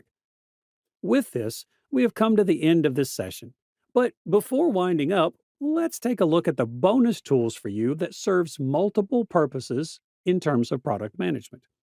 The very first tool is Slack. To strengthen product organization, Slack has emerged as the most crucial tool. Slack is utilized to cut down on pointless meetings, facilitate teamwork, make information widely available, and involve our consumers in the creation of new products. By acting as a central communication, reporting, and file center, the software boosts efficiency for both small and big teams. Slack Connect streamlines communication by bringing everyone into your virtual headquarters to complete tasks, breaking down organizational walls. From debating the finer points of a contract to analyzing the most recent drawings from your creative agency, Slack Connect enables real-time collaboration. Moving on, we have Canva. Branding image creation is as easy as dragging and dropping using Canva. It will just take a few minutes to do what used to take a lot of work, whether you decide to utilize your logo, social media accounts, or a hashtag. The transparency option in Canva also makes branding your product seem slick and unobtrusive to the viewer. You can maintain brand management with Canva for Teams while enabling anybody on your team to generate on-brand visuals, even without design skills. Your team may quickly create and distribute branded designs using the thousands of professionally created templates at your disposal. Even if you have little to no experience with graphic design, Canva enables you to generate that content fast and effortlessly. But before winding up, here's a question for you all. Which of these tools have you used before? Do let us know in the comments section below. Hello, everyone. It's a pleasure to welcome you to our new session where we will discuss product management metrics and KPIs. In this video, we will discuss the top metrics and KPIs to measure the success of a product using key performance indicators. KPIs are crucial because they provide a benchmark against which to measure your performance going forward. KPIs make it obvious whether or not you are succeeding in your objectives. And by using KPIs, you may define objectives, plan a course of action to achieve them, and assess your progress as you go. But before moving ahead in our session, don't forget to subscribe to our channel and hit the bell icon to never miss any updates from Simplilearn. Now, before we start our session, here's a question for you all. What, according to you, is the most important metric that defines the success of a product? Do let us know in the comments below. Today, we'll start this session by providing you with a brief introduction to the product management metrics and KPIs. And then we will be discussing product management metrics and KPIs, and stick to the end because we will be discussing product management frameworks, which are the HEART framework and the R framework. Let's start with the session and know about product management metrics and KPIs. Like other company teams, product management teams utilize key performance indicators, or KPIs, to set clear goals and natural choices, recognize success, and spot risks and problems. A lack of KPIs can cause a product management team to have a poor sense of progress, making it challenging to evaluate and learn from past work and make it difficult to prioritize amongst different activity streams when progress veers off course. The product manager often defines these KPIs depending on what they think are the most crucial indicators to measure and report on. The product's success and the product management process are ultimately measured and improved using product KPIs. The breadth of the product manager's KPIs might vary depending on the organization's procedures and product type. The KPIs could significantly favor the design and manufacturing of the product, for instance, if the team's primary goal is product development. However, if they want to recognize the influence on the customer, the KPIs might be more broad to include use and consumer behaviors. The decision-making process about the KPIs that matter must ultimately be left to the product team leader, although it should be highly influenced by the organization's top-level goals. Let's now understand what are product management metrics. Metrics for product management give product managers the crucial information they require to monitor the performance and health of their products. Your product is more likely to offer accurate insights on what adds value to your current users and help convert potential users by setting and tracking the proper metrics. Product metrics are used by product managers to recognize which features are most used, underused, or completely ineffective, finding out how customers interact with a product, find out how frequently people return after registering, test how well your product is received by customers, identify the user cohorts that are power users, and others. There are 5 basic metrics that are used to measure the success of a product. The very first metrics of product management are growth and activation. In product management, growth refers to boosting the utility and user base of an already existing product. Product management seeks to make an existing product more successful as opposed to conventional product management, which focuses on managing all operations necessary to bring a lucrative product to the market. To maximize user retention during onboarding and the initial hours or days, the term activation is used. Onboarding customers with less friction, educating them about the benefits of your product, and gaining their early commitment are all examples of activation goals. This holds several KPIs: number of users per session, traffic, churn rate. The next metric used for product management is retention. The capacity of a business or product to keep customers over time is referred to as customer retention. If a business or product has a high customer retention rate, it implies that consumers keep utilizing or repurchasing that good or service. Low customer retention refers to the rate at which consumers discontinue utilizing or purchasing a company's goods or service. Effects of retention, total company growth, and client loyalty. When considering extra products or services, loyal clients are more inclined to stay with a reputable business. Retention as a metric holds CRR, CLTV. The next metrics we are going to discuss is engagement. Measuring user involvement enables you to determine whether customers value your offering. Logins, downloads, and the amount of time people spend on your website are all indicators of engagement. Engagement holds daily and monthly active users, session duration. Moving on, we have user happiness as the next metric used in product management. Since user happiness is a self-reported statistic, asking users to estimate their happiness rather than observing their behavior is necessary. Happiness in the context of products and services refers to a gratifying or enjoyable user experience. Contentment, joy, and delight are additional nouns that can be used to denote happiness. User happiness is a self-reported assessment. Thus, rather than observing people's actions, you need to ask them how happy they are. That also implies that prejudice and feelings are present in this situation. User happiness holds NPS, rating on the App Store. And the last metric used for product management is revenue. Revenue is the cash that a firm generates via its operations. Depending on the accounting technique used, there are several ways to compute revenue. Sales made on credit will be included as revenue for products or services provided to the client under accrual accounting. Revenue may be recognized following certain standards, even though payment has not yet been made. The cash flow statement must be examined to determine how well a business collects debts. Cash accounting, on the other hand, only counts sales as revenue when payment is made. Revenue holds: CAC, MRR, ARPU. Now, let's move ahead in our session and understand what are product management KPIs. The success of a team may be measured using KPIs for product management. Product management, sales, and marketing teams, as well as other business experts, use these KPIs to set objectives, track development, and address problems. Because they offer advice on setting priorities and assigning tasks, KPIs are beneficial for product managers and other team leaders. The creation and management of high-quality products for a corporation depend on these metrics. Product managers can carry out the following tasks thanks to KPIs: establish goals, track development, take notes on prior work, make sensible choices, manage competitors, resolve issues, deliver high-quality products. The very first product management KPI is monthly recurring revenue, or MRR. A company's predictable income stream from month to month is measured by its monthly recurring revenue. This metric's main objective is to compare performance between different subscription terms or packages, each with unique features and costs. For companies that provide software as a service, or SaaS, or make money by selling subscription services, this type of technology is ideal. These sales activities are recurring and simpler to predict than one-time purchases. Product managers may monitor the business's financial health and track the rise or drop of monthly revenue using MRR. This gauges a product's monthly gross sales. If you wish to compute this, you must take into account the MRR at the beginning of the month, add the income from new customers, and subtract the number of customers you lost.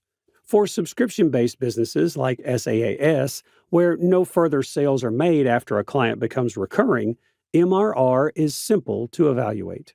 Monthly recurring income is calculated by multiplying the average monthly revenue per user by the overall number of users for a particular month. The next product management KPI is the customer retention rate. It is the proportion of clients who remain clients after a specific amount of time. The length of time you can keep clients will be measured using this KPI in product management. You should also check to see if steps are consistently done to keep clients if the number of customers departing starts to fall. Without a retention plan, it is common for firms to focus solely on recruiting new clients while utterly disregarding their current clientele. Asking your former clients why they choose to stop doing business with you is another strategy you may employ to lower the retention rate. Always remember that acquiring new consumers is harder than maintaining relationships with your current clientele. Older customers are more likely to spend more money with you than new ones. Additionally, it is common for current customers to test new features, upgrade plans, or offer comments.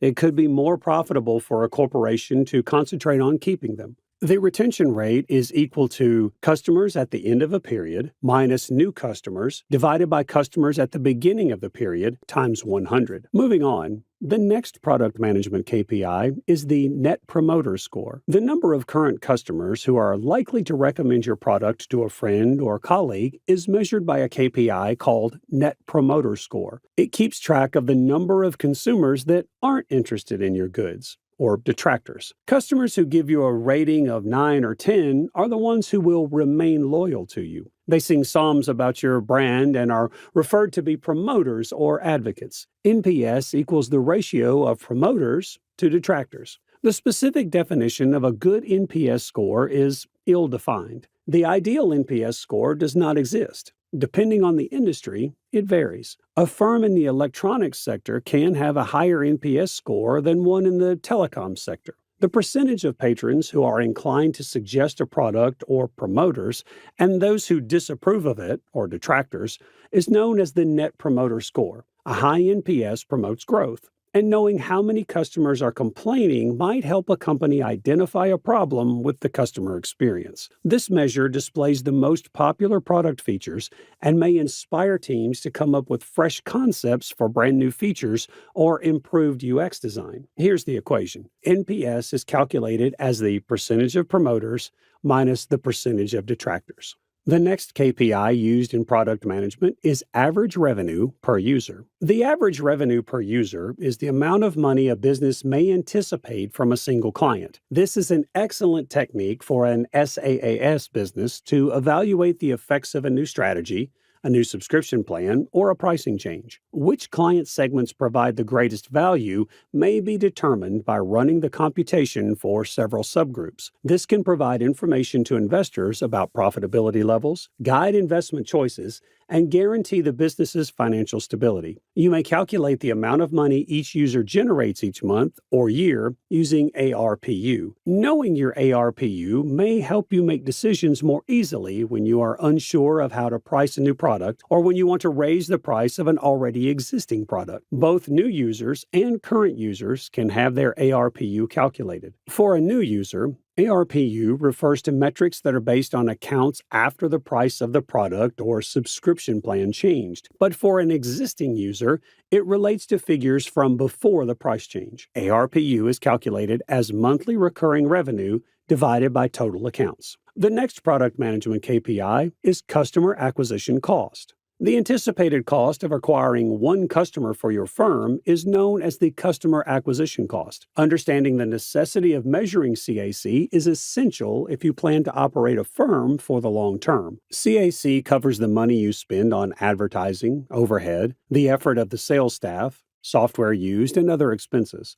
Only after you can figure out the entire amount spent on each client will you be able to estimate how much you will need to spend moving forward on bringing in new business. The cost of luring and acquiring a new talent is known as the customer acquisition cost. This includes the time, materials, cash, and effort needed to create leads and turn prospects into paying customers. The customer acquisition expenses might include the price of marketing supplies, sponsoring costs, cost of software marketing, salary levels for sales and marketing staff. CAC is the sum of all past and present cash outlays divided by the total past and present customers. The next product management KPI is customer lifetime value. You may estimate a customer's lifetime value to determine how much revenue they will provide overall. In essence, it provides you with a general sense of how much income you may expect from a client before they quit doing business with you. Customer lifetime value is a common metric for determining the potential revenue a business might derive from a client over time. The term customer lifetime refers to the typical length of time a customer supports a business. Value is the amount of money or profit that a client is worth. A firm may plan its economic stability and do financial forecasting using CLTV. Obtaining cash from investors might also be aided by it. Product managers may learn from CLTV how much money they can spend on acquiring and retaining customers. These expenses include those for lead creation, marketing, and retention tactics. They want to ensure that their expenditures are reasonable given the return on their investment. Establish the average customer lifetime and average revenue per user for your company to compute CLTV. CLTV equals average revenue per user times average customer lifetime. The next product management KPI is the number of customers acquired. The number is not reserved only for your sales and marketing staff. The quantity of customers you have obtained is a good sign that your product is successful. If the discrepancy between the amount you anticipate and the actual acquisition is significant, either your skills have been overestimated or the product hasn't yet gained much traction. You may use this to identify areas where the product may be improved. Learn more about the reasons why your product failed and then act right away to redesign it to get a broader appeal. The number of new users, new user percentage, and percentage rise in user base are a few of the product management KPIs to monitor that are connected to the acquisition. The next KPI used in product management is bounce rate. The percentage of people that visit one page on a website or app before leaving quickly is known as the bounce rate. This measure gives essential information about how users behave while interacting with a company's digital content. If a business has a high bounce rate, it should look for strategies to hold users' interest for longer. It is a statistic that assesses the proportion of people that access just one page before leaving the website or simply staying for a brief period. The bounce rate provides you a chance to improve the offering so that the visitor explores more pages and progresses farther down the sales funnel. You may boost the average user's focus on the website by using this statistic. The bounce rate should be decreased, according to the product manager. The next KPI for product management is churn rate. The pace at which customers depart a business, or the churn rate, is the reverse of the retention rate. Particularly following a product modification, it provides information on client satisfaction. Two different turnover rates exist: client churn and churn in revenue. Customer churn refers to the number of users who have ceased using your services or canceling their subscriptions. The business's revenue lost as a result of client churn is measured by revenue churn. While we would suggest focusing more on customer turnover than revenue churn, the latter is still crucial because it may reveal a lot about customer happiness. Customer churn rate equals customers lost divided by total customers. Moving on, the next product management KPI is the customer satisfaction score. The level of a client's happiness with a product or service feature is known as the customer satisfaction score. Companies can identify it by conducting customer satisfaction surveys, which are typically rated on a scale of 1 to 10. This can assist managers and staff in determining how they might enhance their efforts to provide a better client experience. A leader can use it to decide whether they want to do a more in-depth qualitative examination of client happiness. CSC is a metric that assesses consumer satisfaction with a given commodity or service. Customers are asked to rate their satisfaction with a particular item or service using a rating scale in this kind of survey. This metric is calculated by adding the scores and dividing them by the total number of respondents. CSC gauges how satisfied a single feature or service is, whereas NPS gauges total satisfaction. To continually learn from the customer how they like utilizing a certain feature, use CSC frequently. Make sure you address their problems based on the feedback to provide them with compelling reasons to renew the product.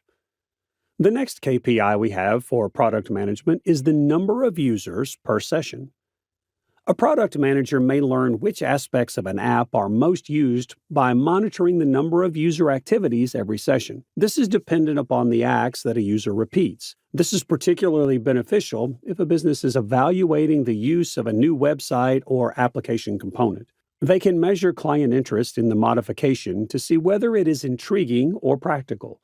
KPIs are used to monitor if a product is still meeting client demands. This KPI monitors user activity on your website and mobile application.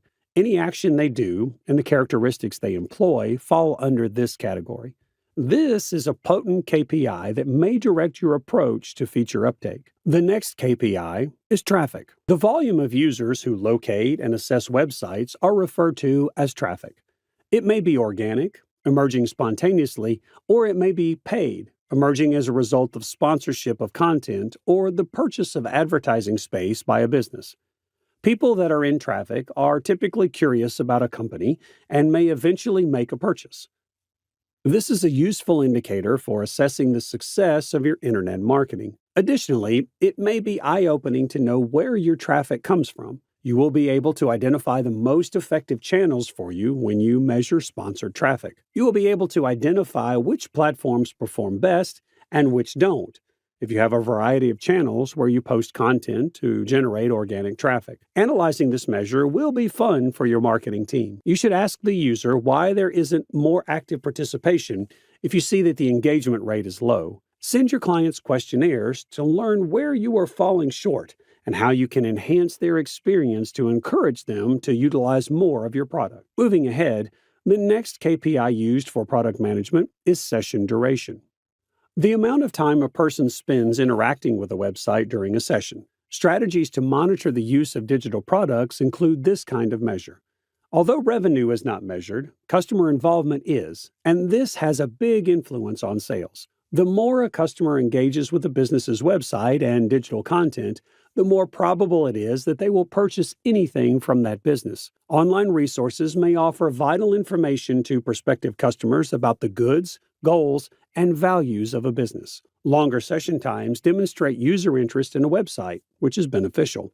The success of a marketing campaign may be measured by user interactions, which can also foster brand loyalty. These kinds of measures that are centered on the customer are great strategies to increase financial performance. The number is crucial because it lets you know how valuable the information in your offering is. In the end, it will have an impact on client loyalty and retention rate. Adding new videos and links and enhancing your website's general design are the only ways to improve it. Session duration equals the total time users spend on your product divided by the number of users. The other KPI is daily and monthly active users. How many active daily and monthly users you have is an important product consumption measure. It demonstrates whether your product is compelling enough. You must select a time frame and kind of interaction when defining active users. Users are active if they complete the interaction within the specified time frame. You can think of them as inactive users if they don't. The number of unique users that visit your digital product on a daily or monthly basis is tracked by the daily active user and monthly active user counts. Daily active users are the daily total of active users.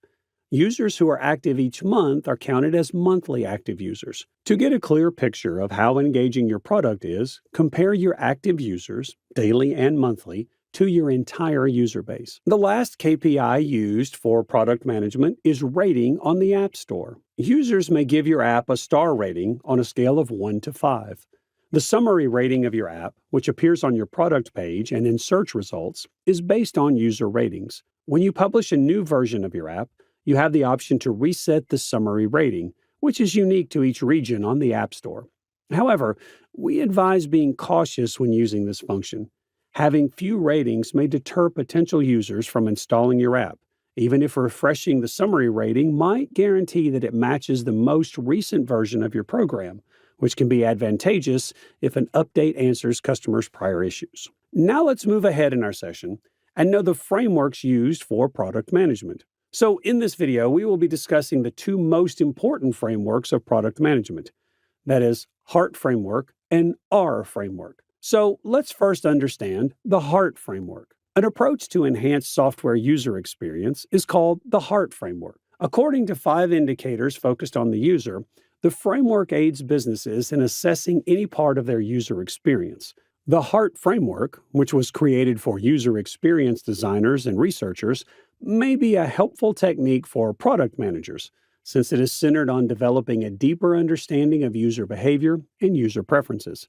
Google UX created the HEART framework 10 years ago as a means of precisely defining product KPIs. To enable data-driven decision-making, it aids in defining and delivering user-centered product metrics. The HEART framework may be used by product managers to prioritize features, assess the performance of a product, and make more data-driven product choices. The user's experience is measured by HEART. Instead of focusing on system or technology metrics like failures, we wish to pay more attention to user data like usage frequency. These categories include happiness, engagement, adoption, retention, task success. Adoption. The rate of users who finish the trial or onboarding process and switch to regular use is known as adoption. It tracks the success of your client acquisition and activation processes and enables you to pinpoint the factors that encourage repeat usage. Task success. To determine whether users can successfully execute their tasks using your solution, look at task success. Based on the findings of these tests, you may modify your app's functionality, such as the backend, to make sure information flows through it smoothly and delivers the outcomes users are looking for. Engagement. User activity is gauged via engagement. Depending on your product, this may include the number of sessions each week, the number of likes or downloads, the length of sessions, the number of transactions, as well as other metrics. It is vital to define, track, and monitor suitable user behaviors in your app. The findings will provide you invaluable insights into how people use your app, and you will be able to observe the effects of any changes you make. Retention. The percentage of people that often utilize your product is measured by retention. It's important to keep track of who is and isn't returning to your product and why. as negative retention, also known as churn, will affect how your product performs in the market. Happiness. Users' levels of happiness reflect their opinions of your product. It is a way to gauge how satisfied users are, and methods include surveys, in-app reviews, and Net Promoter Score, or NPS. This is quite helpful when determining how customers feel about the most recent version of your product or the addition of a new feature. This may then affect the features you decide to preserve and the ones you decide to create. Now, coming toward the end of our session, let's learn about the R framework. One of the most often used frameworks for measuring growth and success in SaaS and startup businesses is the R model. The Pirate metrics, or Pirate framework, are other names for it. It was first proposed by David McClure, the founder of Practical Venture Capital. It divides your client lifecycle into 5 phases and correlates each with relevant KPIs, starting with the initial point of contact and continuing until a potential customer converts to a paying one. This will offer you a clear understanding of which stages of the client lifecycle are succeeding and where there is room for improvement in your conversion funnel. R is a startup metric approach created by entrepreneur and angel investor David McClure, often known as startup metrics for pirates. You may improve the user experience for your customers by using these metrics, which reflect all consumer activity patterns. They let you measure conversions more accurately and concentrate on the best channels. The nicest part about R is that it doesn't require any technological expertise, making it simple to comprehend for both seasoned entrepreneurs embarking on new projects and for newcomers with brand new enterprises. In short, it exists to assist you in making better data-driven decisions and achieving success by maximizing each of the 5 criteria. And if you comprehend them, you'll be able to see any issues with your startup straight away, as well as what specifically isn't working and how to correct it. By doing this, you may prevent basing choices on guesswork or on bad information. The 5 stages of your client's lifecycle are referred to as R, which are acquisition, where do customers come from?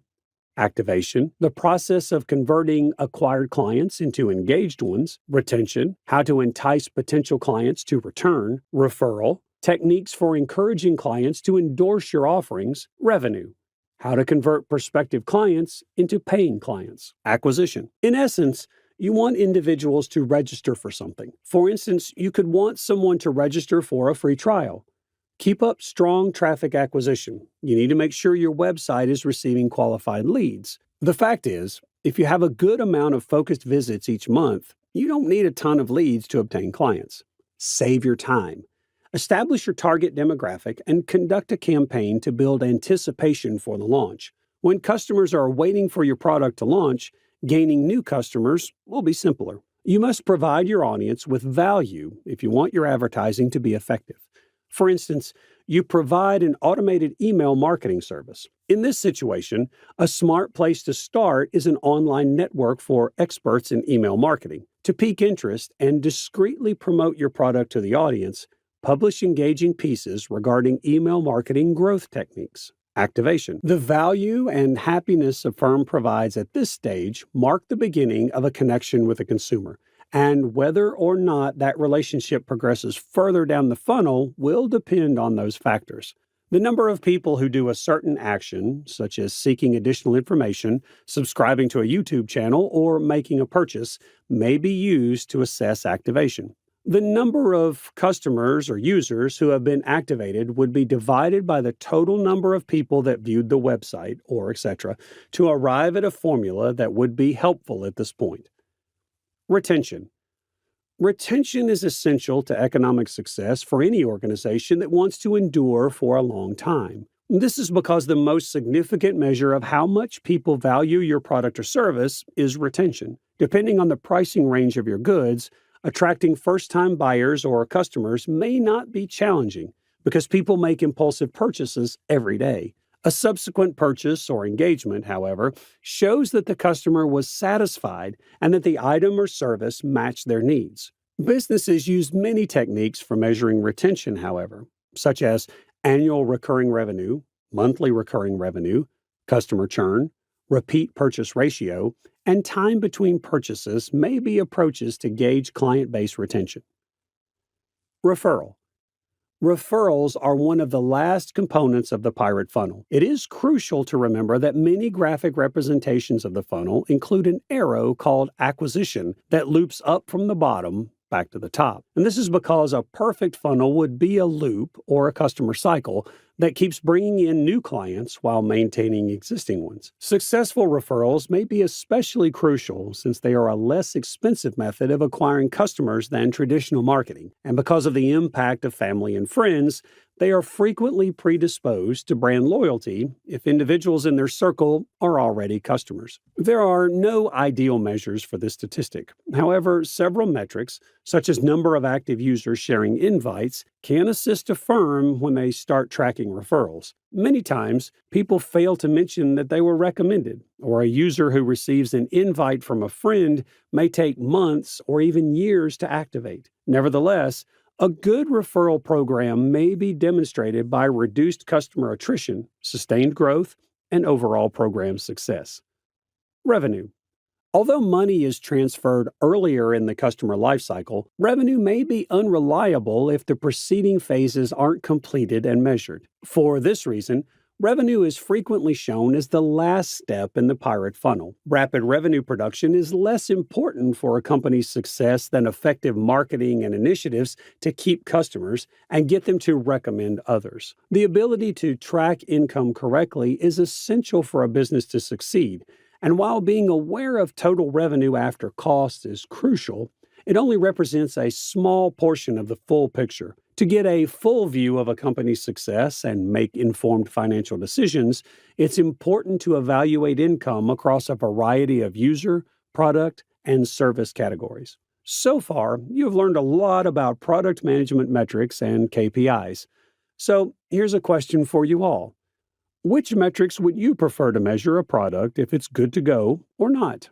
Do let us know in the comments below. And if you have any questions regarding product management metrics or KPI, then do let us know in the comments below. Product managers and product owners are two terms that may sound quite similar, but when it comes to roles and responsibilities and the work focus, both terms are way too different from each other. So let's move ahead with this session and understand the difference between product managers and product owners. But before moving ahead, don't forget to subscribe to our channel so that you never miss an update from Simplilearn. And before we move on with our session, here's a question for all of you. Which organization are you planning to join as a product manager? Do let us know in the comments section below. Today we'll start this session by understanding who is a product manager, and then we'll understand who is a product owner. Moving ahead, we'll understand what is the focus of both roles, and then we'll know the skills necessary for a product manager and a product owner. Then we'll understand the difference between product managers and product owners. And then we'll discuss the switching in the roles. And then we'll understand, does an organization need both roles? And stick to the end, because we will wrap up this session by talking about the salaries of both product managers and product owners. Now let's start this session and understand who is a product manager. A product manager is the one who defines what success looks like for a product, articulates what that success looks like in terms of a product, and rallies a team to make that vision a reality. They do this by determining the customer need and the more significant business objectives a product or feature will accomplish. Product management is responsible for strategically directing the creation, introduction to the market, ongoing maintenance, and enhancement of a company's products. The long-term strategy, product vision, market trends, and the discovery of new opportunities are the primary responsibilities of a product manager. To ensure a product's effective launch, product managers oversee tasks and groups of people. In addition to conducting user research, this expert sets a long-term product strategy and a product roadmap, and decides which features to include. Although it's frequently not clearly defined, the position of a product manager, or PM, is crucial and critical in many businesses. All product managers lead the development of products and are ultimately in charge of the success of those products, even if the duties of PMs vary quite a bit among industries and enterprises. Product managers monitor the market and conduct competitive analysis while serving as a point of contact between a company's business, its developers, and its customers. A product manager can be anyone with the right mindset who is curious and willing to learn. The manager collaborates closely with the development team and is in charge of coordinating the efforts of all groups working on a product, including the engineering, design, marketing, and sales teams. Production must be regularly tracked and managed to ensure that it meets quality standards and client specifications. Now let's understand who is a product owner. A product owner is a specialist who makes certain a development team completes duties that enhance a product.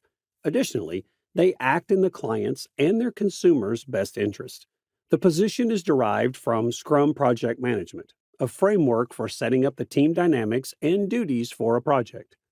The backlog, or list of necessary work, is likewise managed by the product owners. To help their team know what to focus on, the product owner lists each step in the backlog along with a description of what it requires. These experts, consequently, frequently possess extraordinary strategic and communication abilities. A product owner acts as the organization's point of contact when using Scrum to keep all sections of the business updated on a project's progress. A key position, called product owner, is in charge of speaking on behalf of the development team's interests to the client. Their responsibility is to guarantee that a user advocate attends development meetings. Representing the customer's interests to the development team is the responsibility of a strategic role. They ensure a user advocate is present at all development meetings. The product owner is in charge of preserving and enhancing the product roadmap to maximize the value of the goods. The primary point of contact for the design team to identify the product specs is the product owner.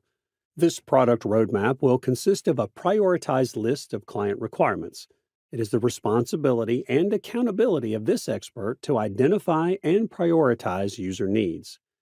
Now, let's understand what both roles focus on. So let's begin with knowing what a product manager focuses on. The following categories can be used to organize some of the product manager's tasks. Number 1, by doing user research and revealing key insights, learn what users need. Number 2, develop the long-term vision and plan for the product. Number 3, bring the team together around a unified product roadmap. Number 4, choose the upcoming features to be built. Number 5, offer clients features that work and make them happy. Number 6, promote alignment concerning the overall strategy and direction of the product across the team, partners, and external stakeholders. Number 7, examining client needs. Number 8, researching a good, service, rival, or market. Number 9, collecting and evaluating customer reviews of a product or service. Now let's know, what does a product owner focus on? The only person in charge of backlog grooming is the product owner. The product owner also does the following in addition to that. Number 1, prioritizes the user stories and organizes them in the product backlog based on the user pains and problems the customers are experiencing. Number 2, to make sure that the development team knows what to work on next, the team builds and prioritizes production processes. Number 3, participates in all Scrum and Agile meetings to make sure that the development activity is in line with the roadmap established by the product manager. Number 4, conveys to the development team the customer's voice. Number 5, input to the product manager on the validated roadmap. Number 6, transform the project manager's goals into actionable tasks. Number 7, make these jobs part of the employee's everyday obligations. Number 8, user stories should be written for the development team. Number 9, maximization of the value of the product produced by the development team's efforts. Now let's move this session toward the responsibilities of both roles. Now let's see, what are the responsibilities of a product manager. To maintain, develop, and increase the sales of current products, a product manager must communicate with several internal and external business stakeholders. They also must do research and come up with ideas for new products based on their interactions and experiences. A product manager must do market research, undertake margin analysis, and evaluate performance to analyze product demand, positioning, and profitability, as well as forecast future trends. Product managers also make pricing, branding, and other decisions. The very first responsibility of a product manager is monitoring competitors. Finding and analyzing your competitors' products, prices, and sales and marketing strategies is known as competitive monitoring, sometimes known as competitive analysis. The next responsibility of the product manager is understanding the user's needs. It is your duty as a product manager to determine the target market and to understand the people who use your service, or your users, and what they want to do to build a solution that works for them. The next responsibility is assembling market research and competition data. By conducting market research, you might meet clients for your company. Investigating your competitors may enable you to set your business apart. For a competitive edge for your small business, figure out how to combine them. To learn more about the market, product managers speak with data scientists. The next responsibility is monitoring internal stakeholders. Monitoring stakeholders is the process of looking closely at stakeholder relationships for products, tailoring engagement tactics for stakeholders through changes to engagement strategies and plans, and observing and managing the team. Translation: transferring information from the design team to the development team. The next responsibility of a product manager is to achieve the product goals and objectives. Product goals translate the product vision into specific, measurable objectives. They are quite detailed in terms of your product's performance after it is completed and how you'll measure it. The last responsibility of the product manager is depicting the parameters for product accomplishment. By providing the metrics and data, one may obtain a sense of how to position the product successfully in the market. Now let's move toward the responsibilities of a product owner. Both product owners and managers are involved in the process of developing new products, but their responsibilities are distinct in terms of how they accomplish objectives and where they are located at various stages of the process. The very first responsibility of product owners is engaging stakeholders. Product owners often collaborate with internal stakeholders inside the business. They oversee important interactions with managers, their departments, and the board of directors. To develop the goods and provide answers, these experts gather data from various parties. To enhance user stories in the backlog, a product owner may speak with end users directly. When developing a product, taking into account the viewpoints of many professionals and customers may help both roles perform their responsibilities more successfully. Moving on to the next responsibility of a product owner is taking care of obligations. Product owners concentrate more narrowly on small-scale activities. Product owners are in charge of a project's day-to-day operations and details, while product managers focus on the project as a whole. To assure product fulfillment, these experts may, for example, oversee the manufacturing team, create a backlog, and work with warehouses. The next responsibility of a product owner is analyzing customers. Similar research is conducted by product owners to understand the needs and preferences of the target market, but they are also in charge of teaching the whole team about these topics. Product owners in Scrum teams see to it that all team members incorporate consumer perspectives while creating or updating these features. Along with the product manager, they also help the backlog be optimized based on client input and check to see if a product adequately incorporates it. Moving forward, the next responsibility of a product owner is directing group efforts. Product owners often collaborate with teams daily to make sure they correctly follow a plan and meet backlog requirements. As a consequence, they could collaborate with product managers to choose the most important features and the most suitable schedule. Additionally, these experts could let designers know what is expected of them and assist them in creating mock-ups or prototypes. The next responsibility of a product owner is product backlog management. The product owner must compile the backlog of items and prioritize them following the overarching strategy and corporate goals. The product owner will also need to map out project dependencies to determine the proper order of development. But the product backlog isn't just a list of things to accomplish. It's a dynamic document that has to be updated often in response to changing project requirements as it develops. And the last responsibility of a product owner is observing the stages of development. The product owner should devote a substantial amount of time to managing the actual creation of the product once the vision, strategy, and product priorities have been established.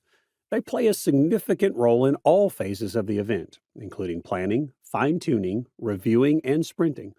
The Agile product owner collaborates with stakeholders throughout the planning phases to determine and arrange the tasks necessary for the following iteration. After that, they will get together with their team to polish the procedure, pinpoint any problems, and assist with the sprint. Now let's move on to the skills of both product managers and product owners. So let's begin with skills required by a product manager. Strategic thinking. Understanding your position in the market, concentrating on the goals, and seeing chances can help you plan and build tactics. Leadership skills. The capacity of a person to inspire and guide a team of others working together to accomplish a common objective. And time management. The capacity to effectively manage time so that the product may be delivered in the allotted time. Empathy skills. The capacity to relate to and comprehend the ideas and feelings of another person. Empathy requires placing oneself in the other person's position. Communication skills. How one interacts with others and the act of imparting knowledge.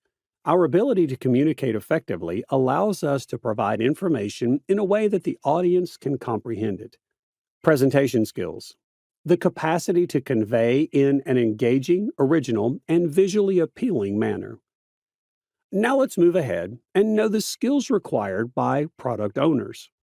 Design reasoning. To promote product breakthroughs, product owners must feel at ease creating hypothesis-driven development environments. Analytical skills. The management, evaluation, and approval of the product backlog should be the top priority for a product owner. For this reason, they need to be adept analysts who can review product problems and upgrades critically and come up with logical remedies rapidly. Cooperation abilities. Product owners, who act as liaisons between SCRUM teams, must be at ease with continual engagement. They should prioritize cooperation and be at ease with delegating, dispute resolution, and interacting with people of all temperaments and emotions. Decision making. Another essential ability for product owners is decision making. The product owner, a senior member of a product development team, makes several choices every day, including choosing which items to add to the product backlog, how to rank them, and how to inform the team of these decisions. Resolution of disputes. The resolution of disputes is the capacity to resolve problems using established techniques or developing new ones. Because of the many parties engaged in the project, disputes may arise often for you as the product owner during the product development cycle. Aptitude for learning.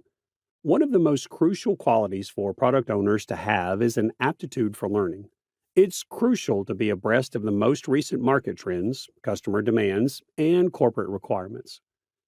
Moving on with our session, let's understand the difference between product managers and product owners. Product managers have a greater strategic role. With broader corporate objectives in mind, they define and map out the product management process across the product lifecycle. Whereas product owners take on a more proactive role and prioritize immediate fulfillment. By creating customer stories the team can utilize to make more user-led decisions for product development, they assist in maximizing the value of the product. They concentrate on the market, corporate goals, and the product's vision.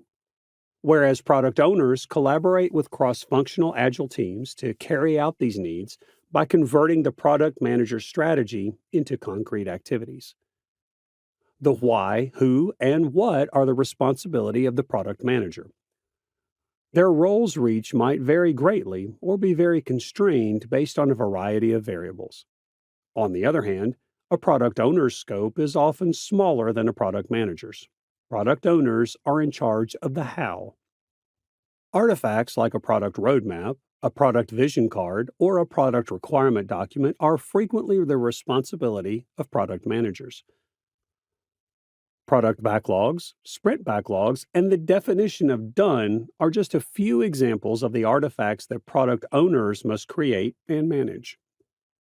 Product managers may oversee the product discovery procedure, enabling team participation.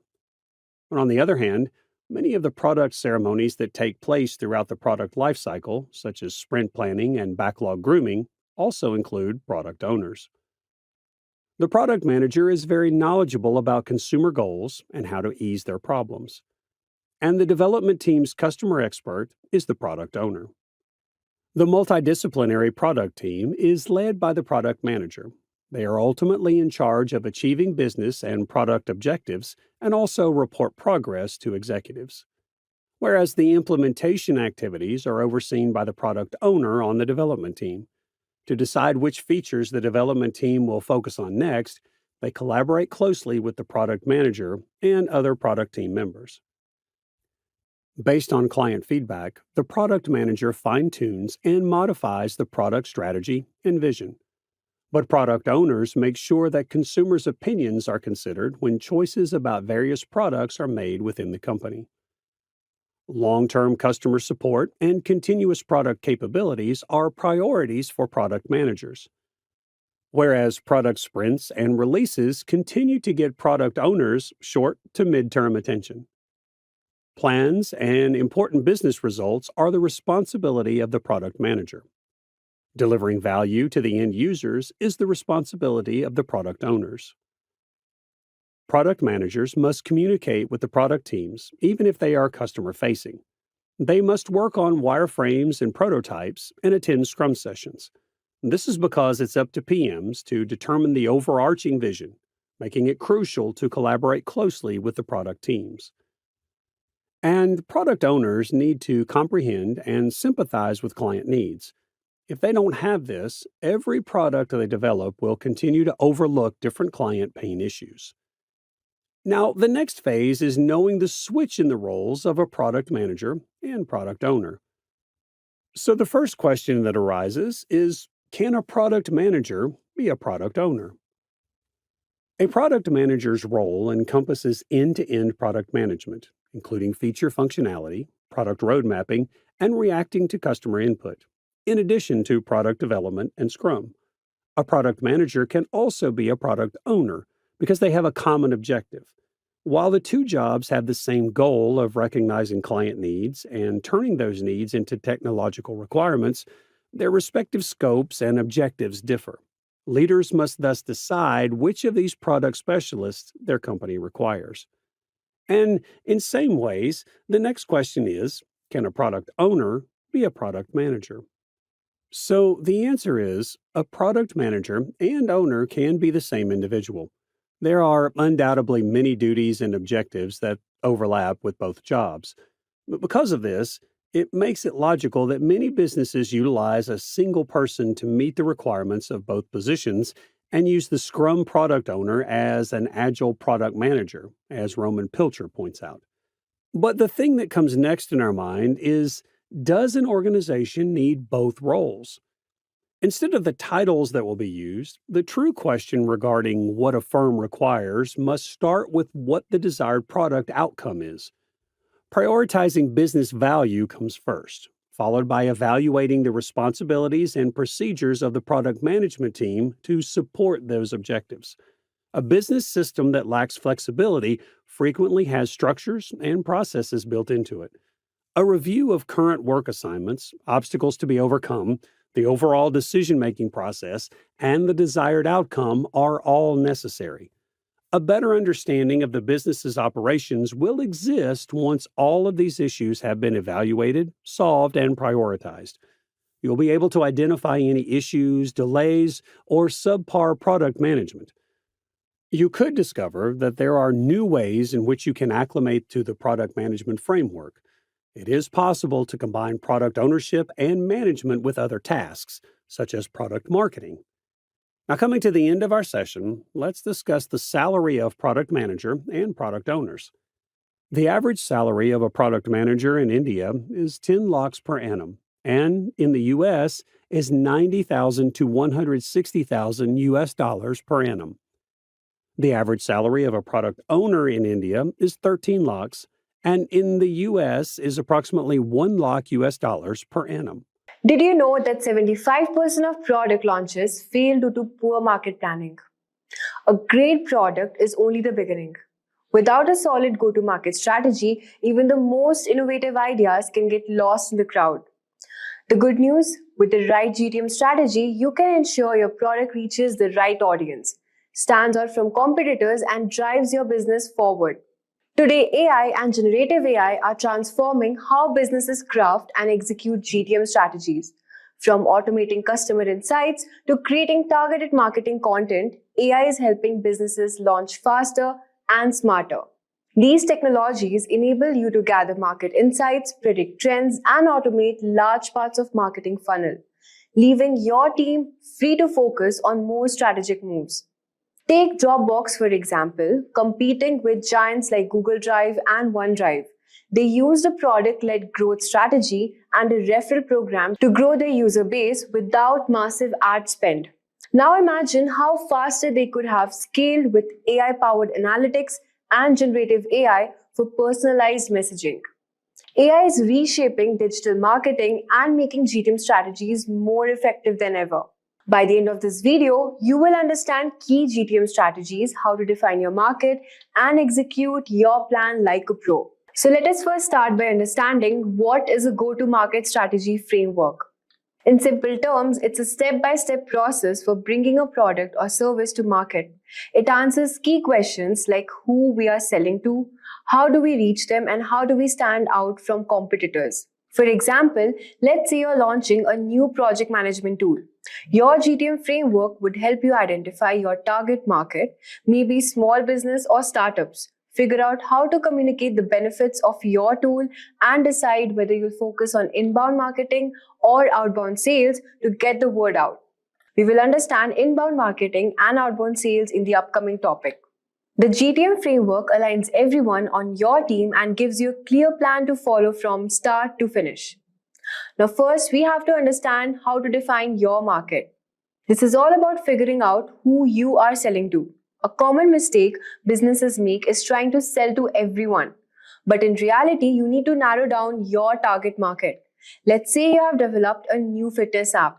Instead of targeting all fitness enthusiasts, you could define your market as busy professionals who want quick, effective workouts.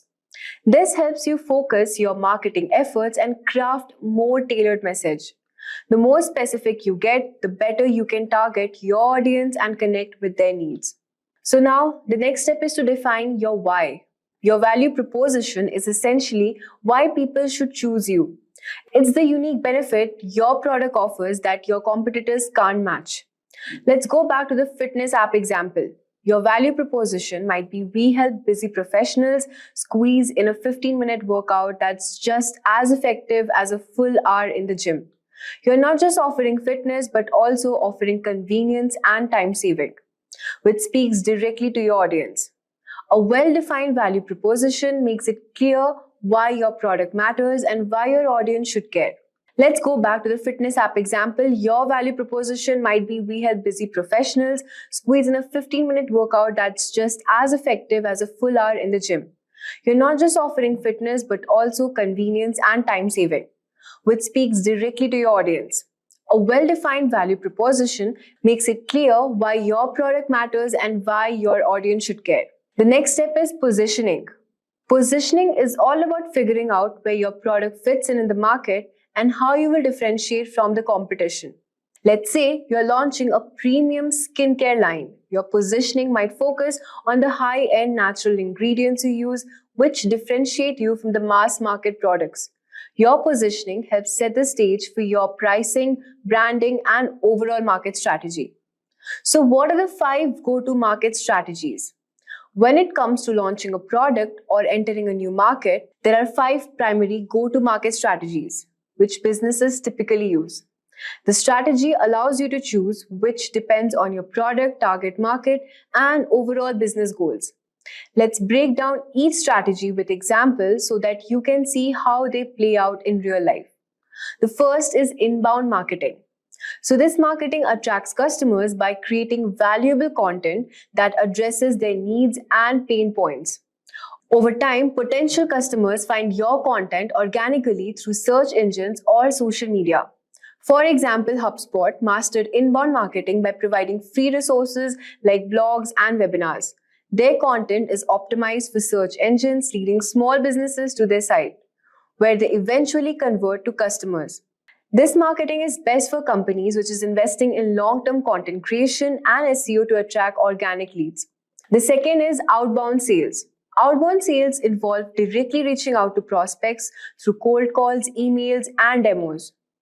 This approach is more direct and aggressive, targeting high-value clients. For example, Salesforce uses outbound sales by targeting decision makers at large enterprises with personalized outreach, scheduling demos, and closing deals through direct interaction. This type of marketing is best for B2B companies which target enterprise clients that require personalized engagement. The third is product-led growth. In product-led growth, the product itself drives growth. A freemium model lets users try the product for free, with upgrades to premium features based on the product's value. Example, Slack, which offers a free version of its platform, allowing teams to experience its benefits before upgrading to a paid version for more features. So this type of marketing is best for software as a service companies, which is focused on user experience and self-serve onboarding. The fourth is channel sales. Channel sales rely on third-party partners, resellers, distributors to sell your product, which allows you to reach market you couldn't through direct sales alone. For example, Microsoft partners with resellers to sell products like Office 365, bundling their software with other services to reach more customers. So this type of marketing is best for companies which is looking to scale quickly through third-party networks. Fifth is account-based marketing. Account-based marketing focuses on targeting high-value accounts with personalized marketing and sales efforts. It is a tailored approach designed to build deep relationship with key clients. Example, Snowflake targets large enterprises like finance and healthcare companies, crafting personalized content and outreach to address their specific needs. This type of marketing is best for B2B companies, which targets large enterprises where personalization is key to closing deals. Now that we have discussed the top 5 marketing strategies, let's now talk about important step, which is understanding the competition. Knowing your competition is crucial to understand the successful go-to-market strategy. You need to ask who else is solving the same problem and how they're doing it. Once you understand your competition, you can figure out how to differentiate yourself. For example, if you are selling a new project management tool, you might find that the competitors offer more features, but they are too complicated for small businesses. So your strategy could be offering more simpler, user-friendly tool specifically designed for startups and small businesses. The next step is messaging. Your messaging is how you communicate your value to your audience. It's important to keep your message clear and consistent across all the channels. Think of messaging as the story you tell about your product. What makes your product special? How will it improve your customer's life? This messaging needs to come across in your website, email, ads, and even in sale conversations. For example, if your value proposition is about saving time, your messaging might say, get fit in just 15 minutes a day. No gym required. This directly speaks to your audience pain point of not having enough time for long workouts. Next step is execution. Now it's time to put everything into action. You have defined your market, crafted your messaging, and figured out how to stand out from the competition. Your execution could involve inbound marketing like content, social media, and SEO. Outbound sales through cold outreach or email campaigns. Partnerships with other businesses that reach your target audience. For example, if you're using inbound marketing, you might create helpful blog posts or videos that address your audience's pain points and lead them to your product. If you're using outbound, you'll want a highly targeted email campaign that resonates with potential customers. So guys, let's start with the first fundamental question, that why do companies conduct market research? So guys, market research is a process of gathering, analyzing, and interpreting information about a market, including its customers, competitors, and overall industry dynamics. It involves collecting data from various sources such as surveys, interviews, observations, and secondary research also, and using that data to gain insights into market trends, consumer preferences, and competitive landscape. The primary objective of market research are: first, understanding the consumer needs, preferences, and behavior. Second one we have is identifying market opportunities and potential threats. Third one we have is assessing the feasibility and viability of new product or services. Now let's move on and try to understand what are the major categories of market research. Here are top 4 major categories of market research. The first one that we have all over here is quantitative research. This category focuses on collecting numerical data from a large sample size to quantify consumer behaviors, preferences, and attitudes. It involves methods such as surveys, online polls, questionnaires, and experiments, which allows for statistical analysis and generalization of findings. Next one we have all over here is qualitative research. Qualitative research aims to gain deeper insights into consumer motivations, perceptions, and attitudes through non-numerical data collection methods. Techniques such as interviews, focus groups, ethnographic studies, and observations are commonly used to provide rich, descriptive insights into consumer behavior. Third one we have all over here is primary research. Primary research involves collecting first-hand data directly from the target market using methods such as surveys, interviews, and observations. This type of research provides customized and up-to-date information tailored to the specific research objective of the project. And finally we have is secondary research. Secondary research involves gathering and analyzing existing data and information that has already been collected by other sources. This can include industry reports, government publications, academic studies, market intelligence reports, and data from online databases. Secondary research is often used to supplement primary research findings, provide context, or validate research hypotheses. Now let's move on and try to understand what are the benefits of using marketing techniques. So guys, using market research techniques offer numerous benefits, including few of them are: the first one that we have all over here is understanding customer needs. Market research techniques allows businessmen to gain insights into customer preferences, behaviors, and needs. By understanding what drives their target audience, businesses can develop products and services that better meet customer expectations, leading to increased customer satisfaction and loyalty. Second one we have is identifying market opportunities. Through market research, businesses can identify new market trends, niches, and opportunities for growth. By analyzing market data and consumer insights, businesses can uncover unmet needs or underserved segments, which allows them to capitalize on emerging trends and gain a competitive edge. Third one we have all over here is informed market decision. Market research techniques provide valuable feedback that can be used to inform product development efforts. By gathering insights from customers through surveys, interviews, or focus groups, businesses can identify product features, functionalities, and improvements that align with customer preferences and market demands. Next one we have all over here is measuring ROI.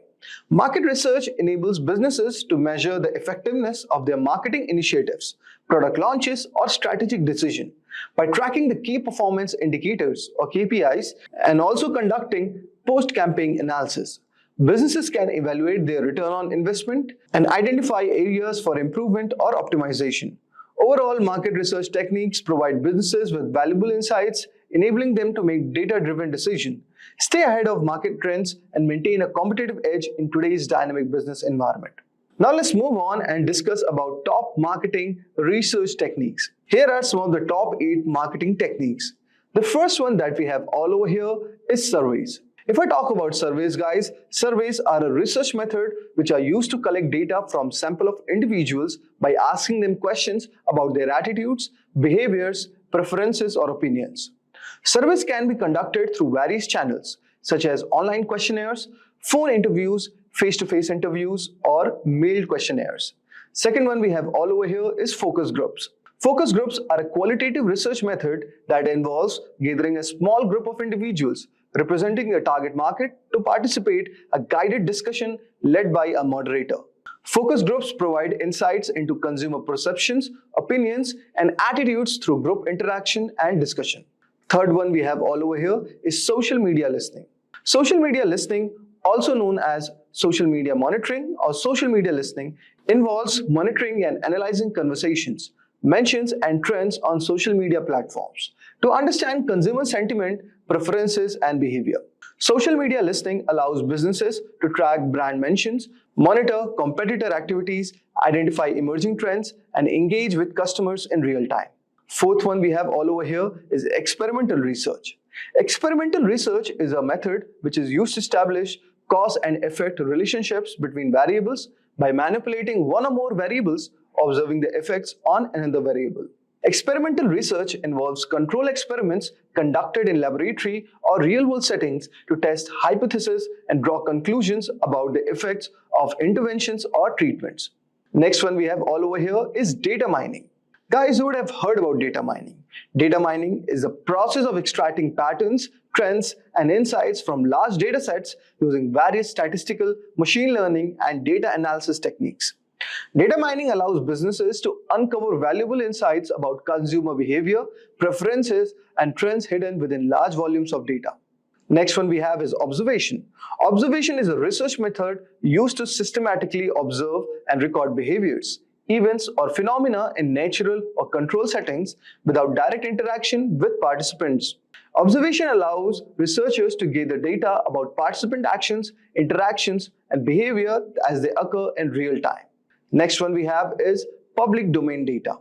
Public domain data refers to the information that is freely available and not subject to copyright or other legal restrictions. Public domain data can include government publications, open access research articles, historical records, and other types of data that are accessible to the public without restrictions. Next one we have all over here is competitive analysis. Competitive analysis is the process of evaluating and analyzing the strengths and weaknesses of competitors with a specific industry or market. Competitive analysis involves gathering information about competitors' product, pricing strategies, marketing efforts, and market share to identify opportunities and threats and inform strategic decision making. So guys, I hope so you would have got an idea regarding what are the top 8 marketing techniques that you can apply for your business. Now let's move on and discuss a case study of Apple, where we are going to discover how their market research made one of the most successful product, which is known as iPod. So guys, in the early 2000s, Apple revolutionized the music industry with the introduction of iPod, a portable digital music player. Apple's success with the iPod can be attributed in part to its meticulous market research and understanding of consumer needs. Before developing the iPod, Apple conducted extensive market research to identify opportunities in the digital music market. They recognized the consumers were frustrated with the existing MP3 players, which were often bulky and had limited storage capacity, and were difficult to use also. Additionally, Apple identified a growing demand for digital music downloads and recognized the potential for a device that seamlessly integrated hardware, software, and content. Apple's market research guided the design and development of the iPod, focusing on the key features that address the consumer pains, points, and preferences. These features include a sleek, portable design, a user-friendly interface with the iconic click wheel, and significant storage capacity to hold thousands of songs. Additionally, Apple partnered with the record labels to secure licensing agreements for its iTunes Music Store, offering consumers a convenient and a legal way to purchase and download digital music. The iPod was launched in October 2001 to a widespread acclaim, quickly becoming a cultural phenomenon and transforming Apple into a dominant player in the digital music industry. Apple's market research-driven approach enabled them to create a product that resonated with the customers, driving significant demand and establishing the iPod as a market leader in the portable music players for years to come. This case study highlights the importance of market research in understanding consumer needs, identifying market opportunities, and guiding product development efforts.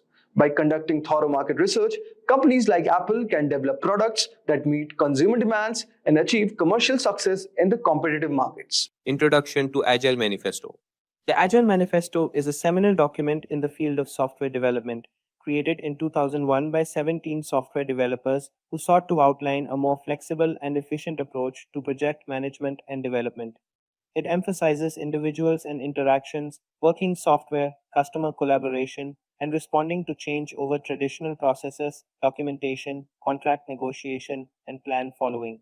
This manifesto has since become the foundation for agile methodologies, promoting a flexible, team oriented approach that values adaptability and customer satisfaction above rigid adherence to plans. With the manifesto in mind, let's start exploring the four core values of Agile. The four core values of Agile focus on people and results rather than rigid processes, individuals and interactions over processes and tools, prioritizing teamwork and communication above strict adherence to tools and processes. Imagine a team deciding together how to solve a problem instead of just following a manual. It's like choosing a group discussion over filling out forms.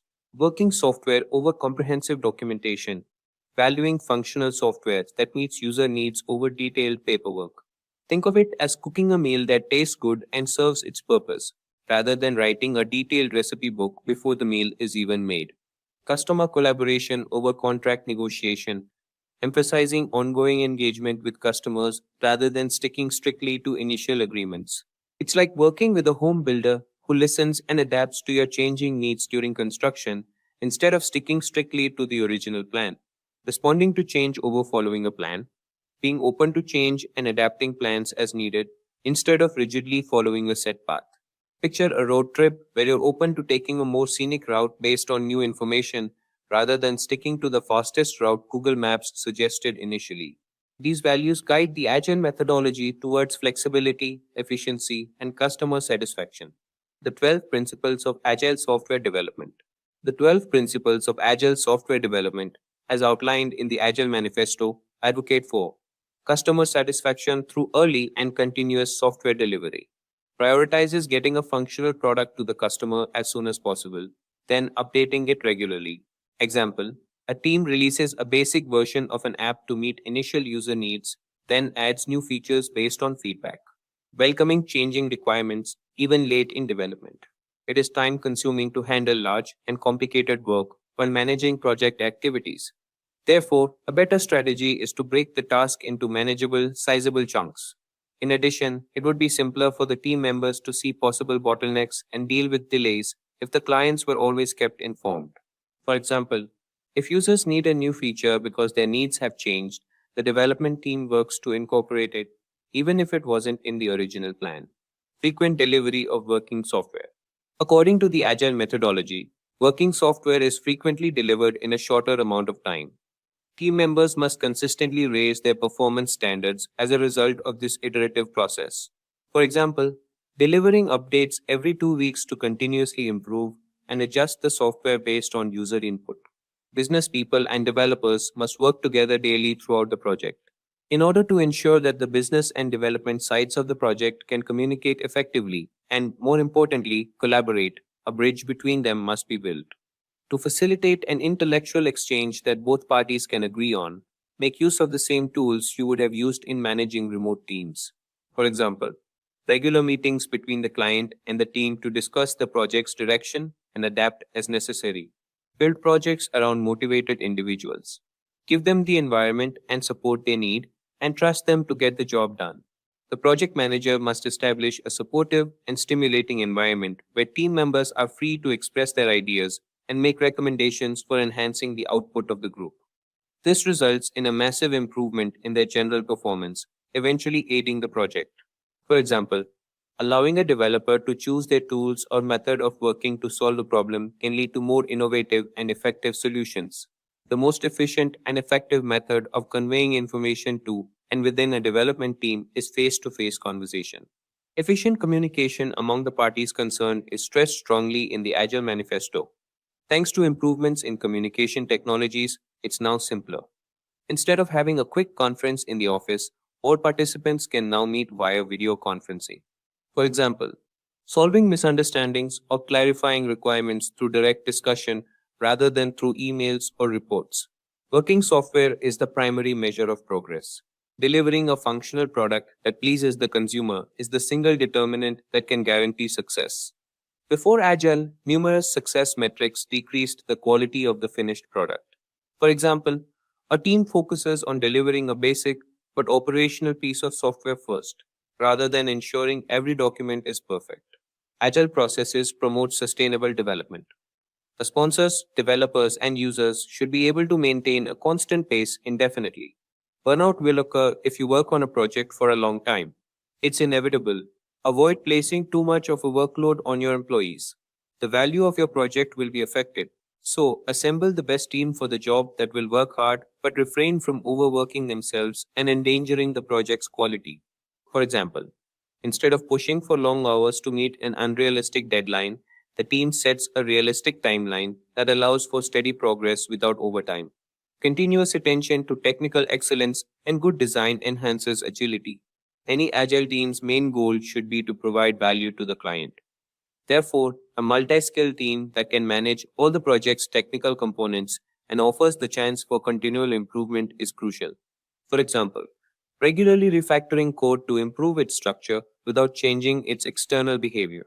Simplicity, the art of maximizing the amount of work not done, is essential.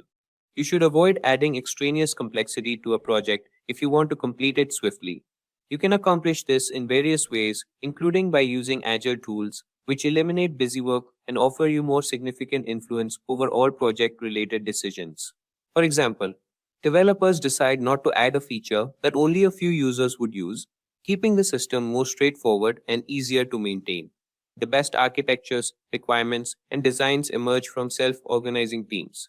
Simply said, a self organized workforce with decision making autonomy would function better since each team member would be responsible for meeting client expectations rather than a lone project manager. For example, a team decides who will work on what tasks based on each member's strengths and current workload rather than having a manager assign tasks.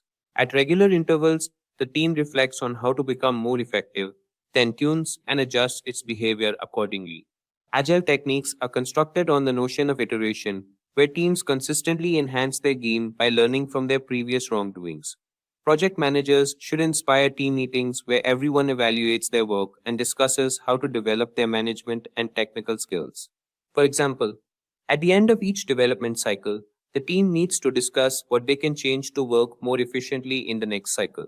With core values and principles in mind, let's have a look at implications of Agile values and principles. The implications of Agile values and principles revolve around fostering a culture of flexibility, collaboration, and continuous improvement.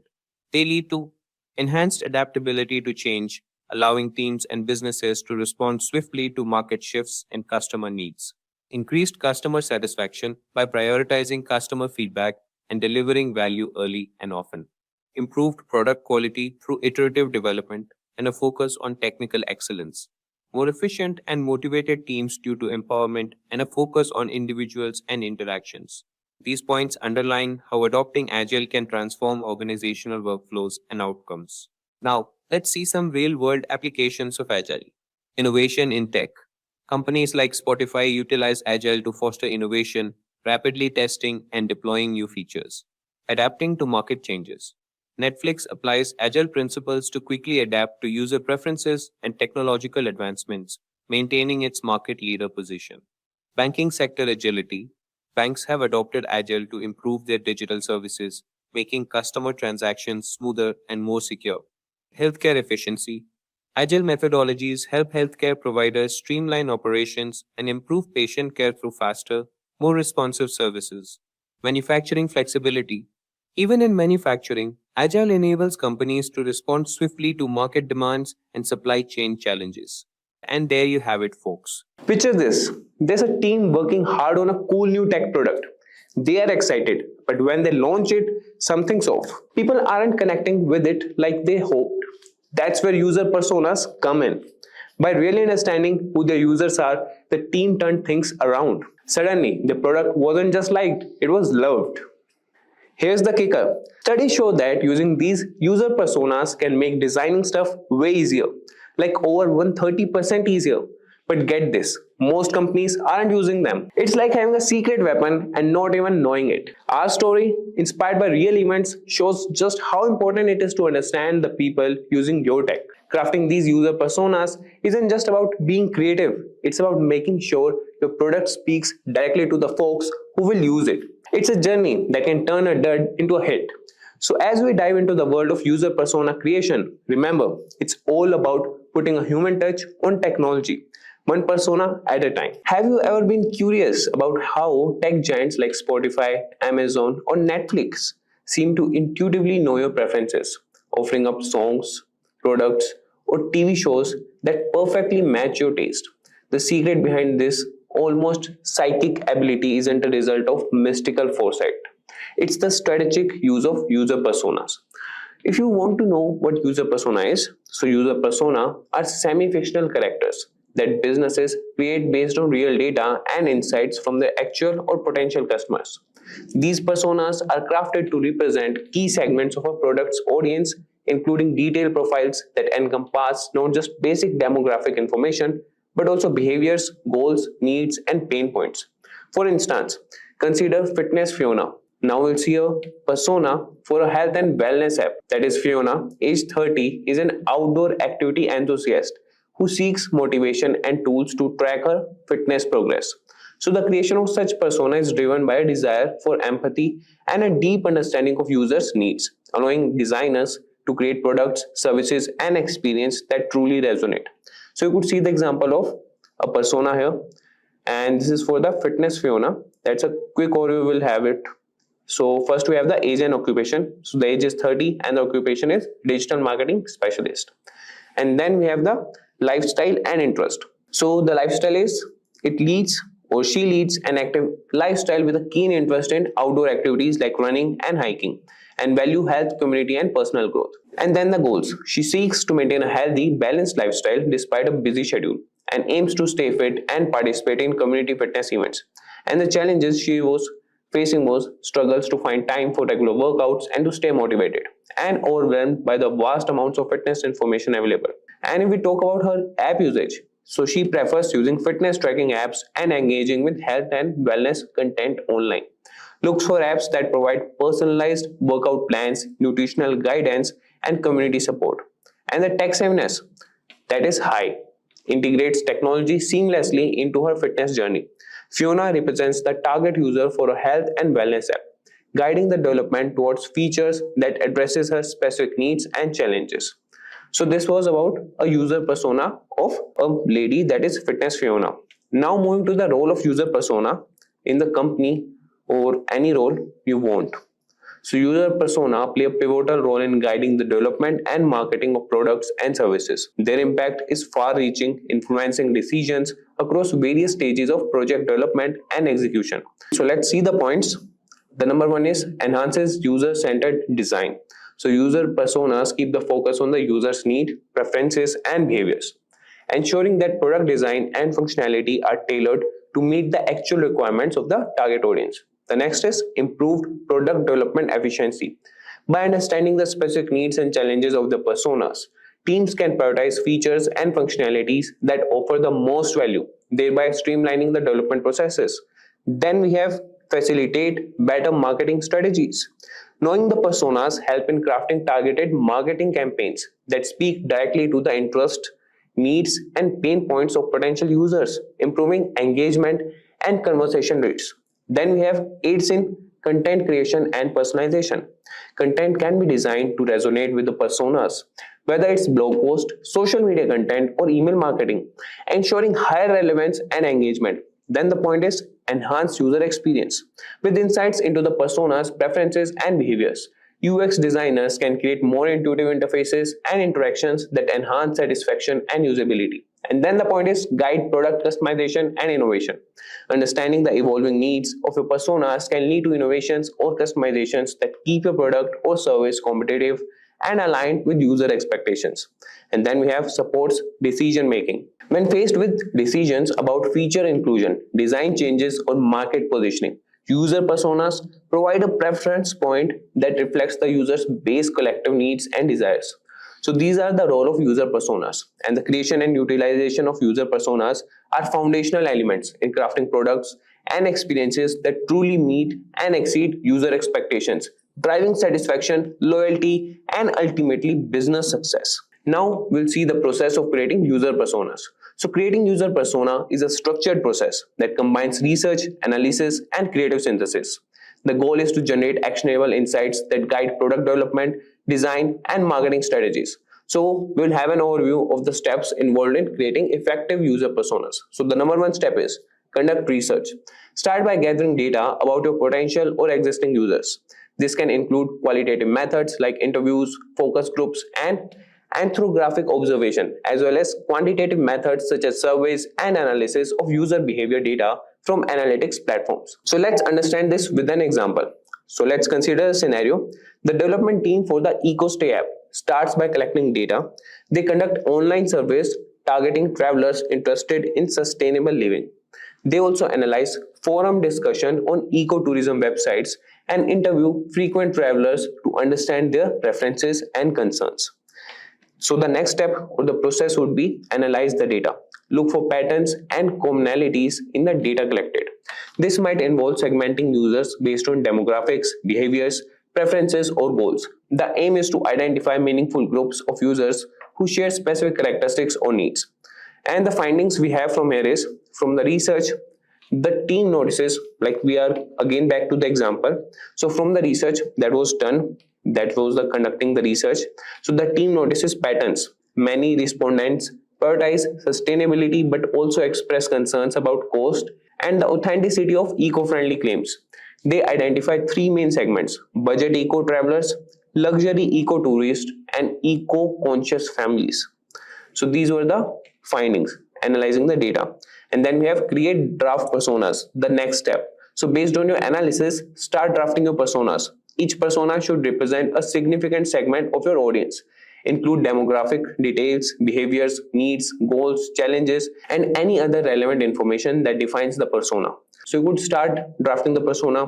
That could be for the budget eco-traveler and any name, Beth. Then you can have her age, occupation, goals, what challenges she is facing, and then the next step, that would be refine and validate personas. Refine your personas by gathering feedback from stakeholders and comparing the personas against actual user data when available. So this step may involve revisiting your research to fill in gaps or clarify aspects of the personas. And for example, the team that was the app team that shares Beth's persona with ecotourism experts and real travelers fitting Beth's profile for feedback. Adjustments are made based on suggestions such as emphasizing the importance of community reviews in Beth's decision-making process. So this was about the refine and validate personas. Now moving to the next step, that is develop scenarios and goals. For each persona, outline key scenario or task they need to accomplish with your product or service. This helps in understanding the context in which your personas will interact with your offerings. So let's consider a scenario with an example only. So Beth, for which the persona was created. So Beth is planning a 2-week backpacking trip across Costa Rica. So she uses EcoStay, that app person was making. So she uses EcoStay to find budget-friendly, verified eco lodges and hostels. So key features she looks for include sustainability certifications, user reviews, and easy booking options. So this was about her. So now moving to the next step, that is apply personas. So use the persona to guide decision making in product development, design, and content strategy and marketing.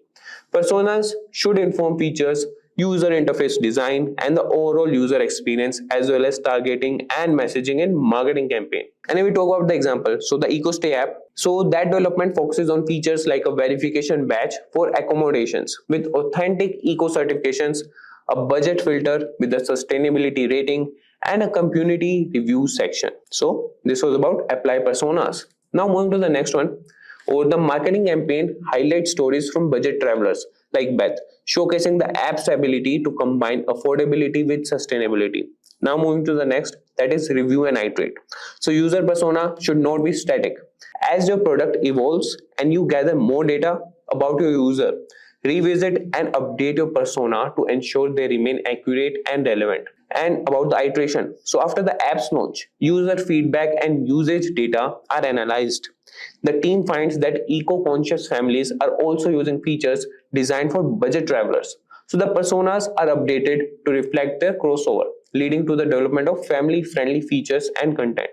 So throughout this process, it's crucial to remember that personas are tools for empathy and understanding, designed to keep the user at the heart of product development decisions. While the exact details and depth of each persona can vary depending on people's scope and the available data, the fundamental goal remains the same: to create a product that resonates with and meets the needs of your target users. So now moving to the next topic, that is applying persona to product development and marketing. Certainly, applying user personas effectively streamline both product development and marketing, ensuring efforts are closely aligned with user needs. So now we'll see a condensed overview. So starting with the product development, number one point would be feature focus.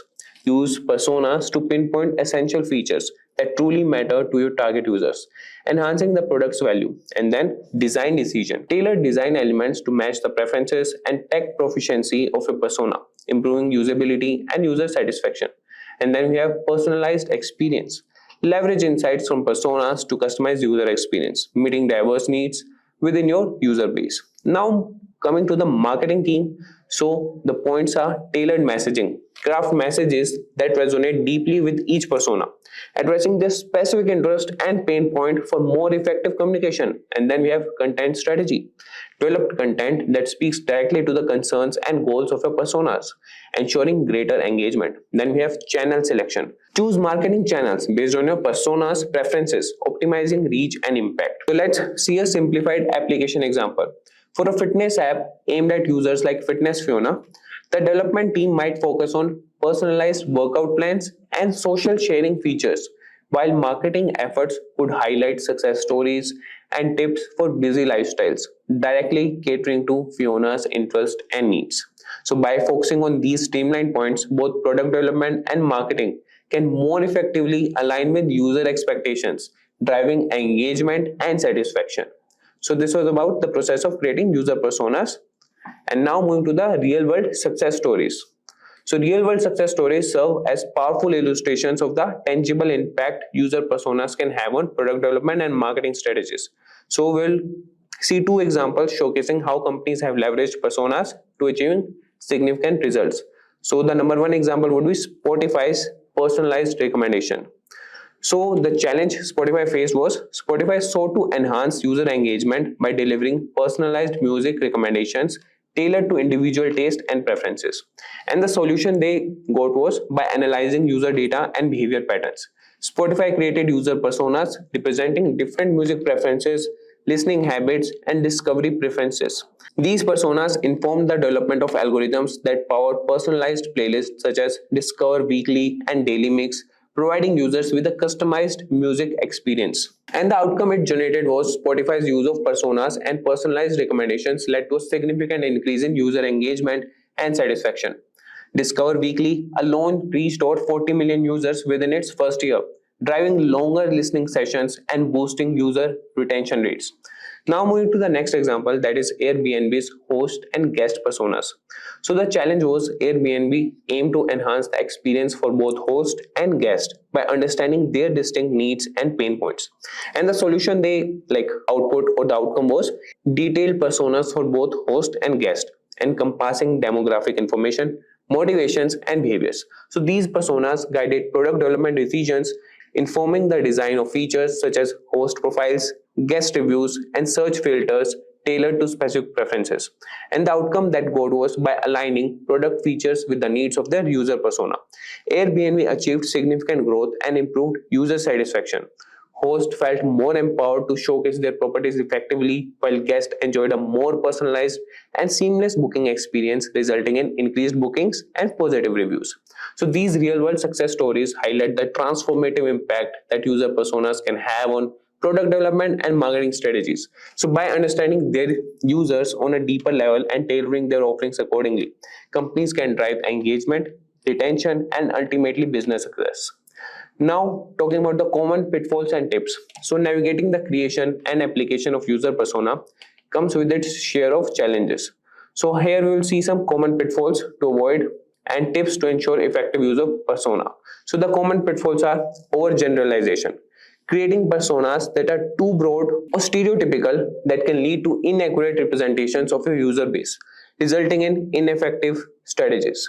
And then comes the point, lack of data validation. Relying solely on assumptions or anecdotal evidence without validating personas with real user data can lead to misleading insights and misguided decisions. And then comes the static personas. Treating personas as static representations of users can result in outdated or irrelevant profiles.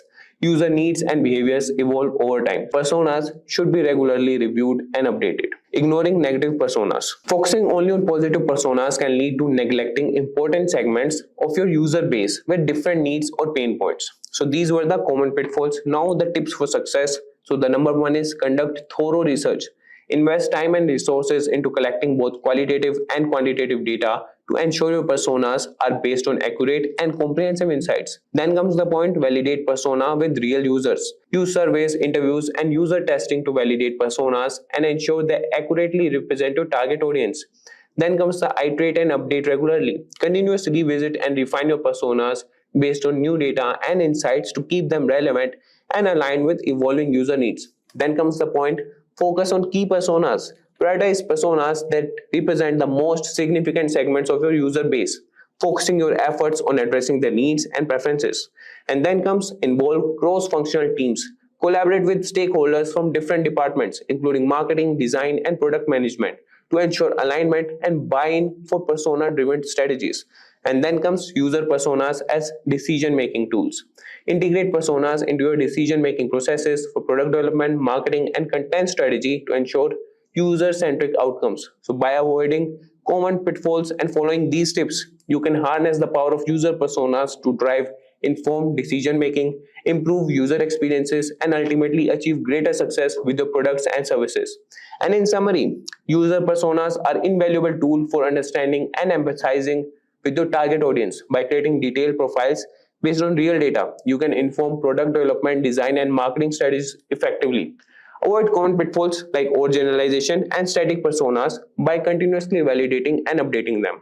With user personas, you can prioritize features, make informed decisions, and tailor experiences that resonate with users, ultimately driving engagement and business success. Hey there, fellow entrepreneurs. So picture this. You have got this killer product idea, right?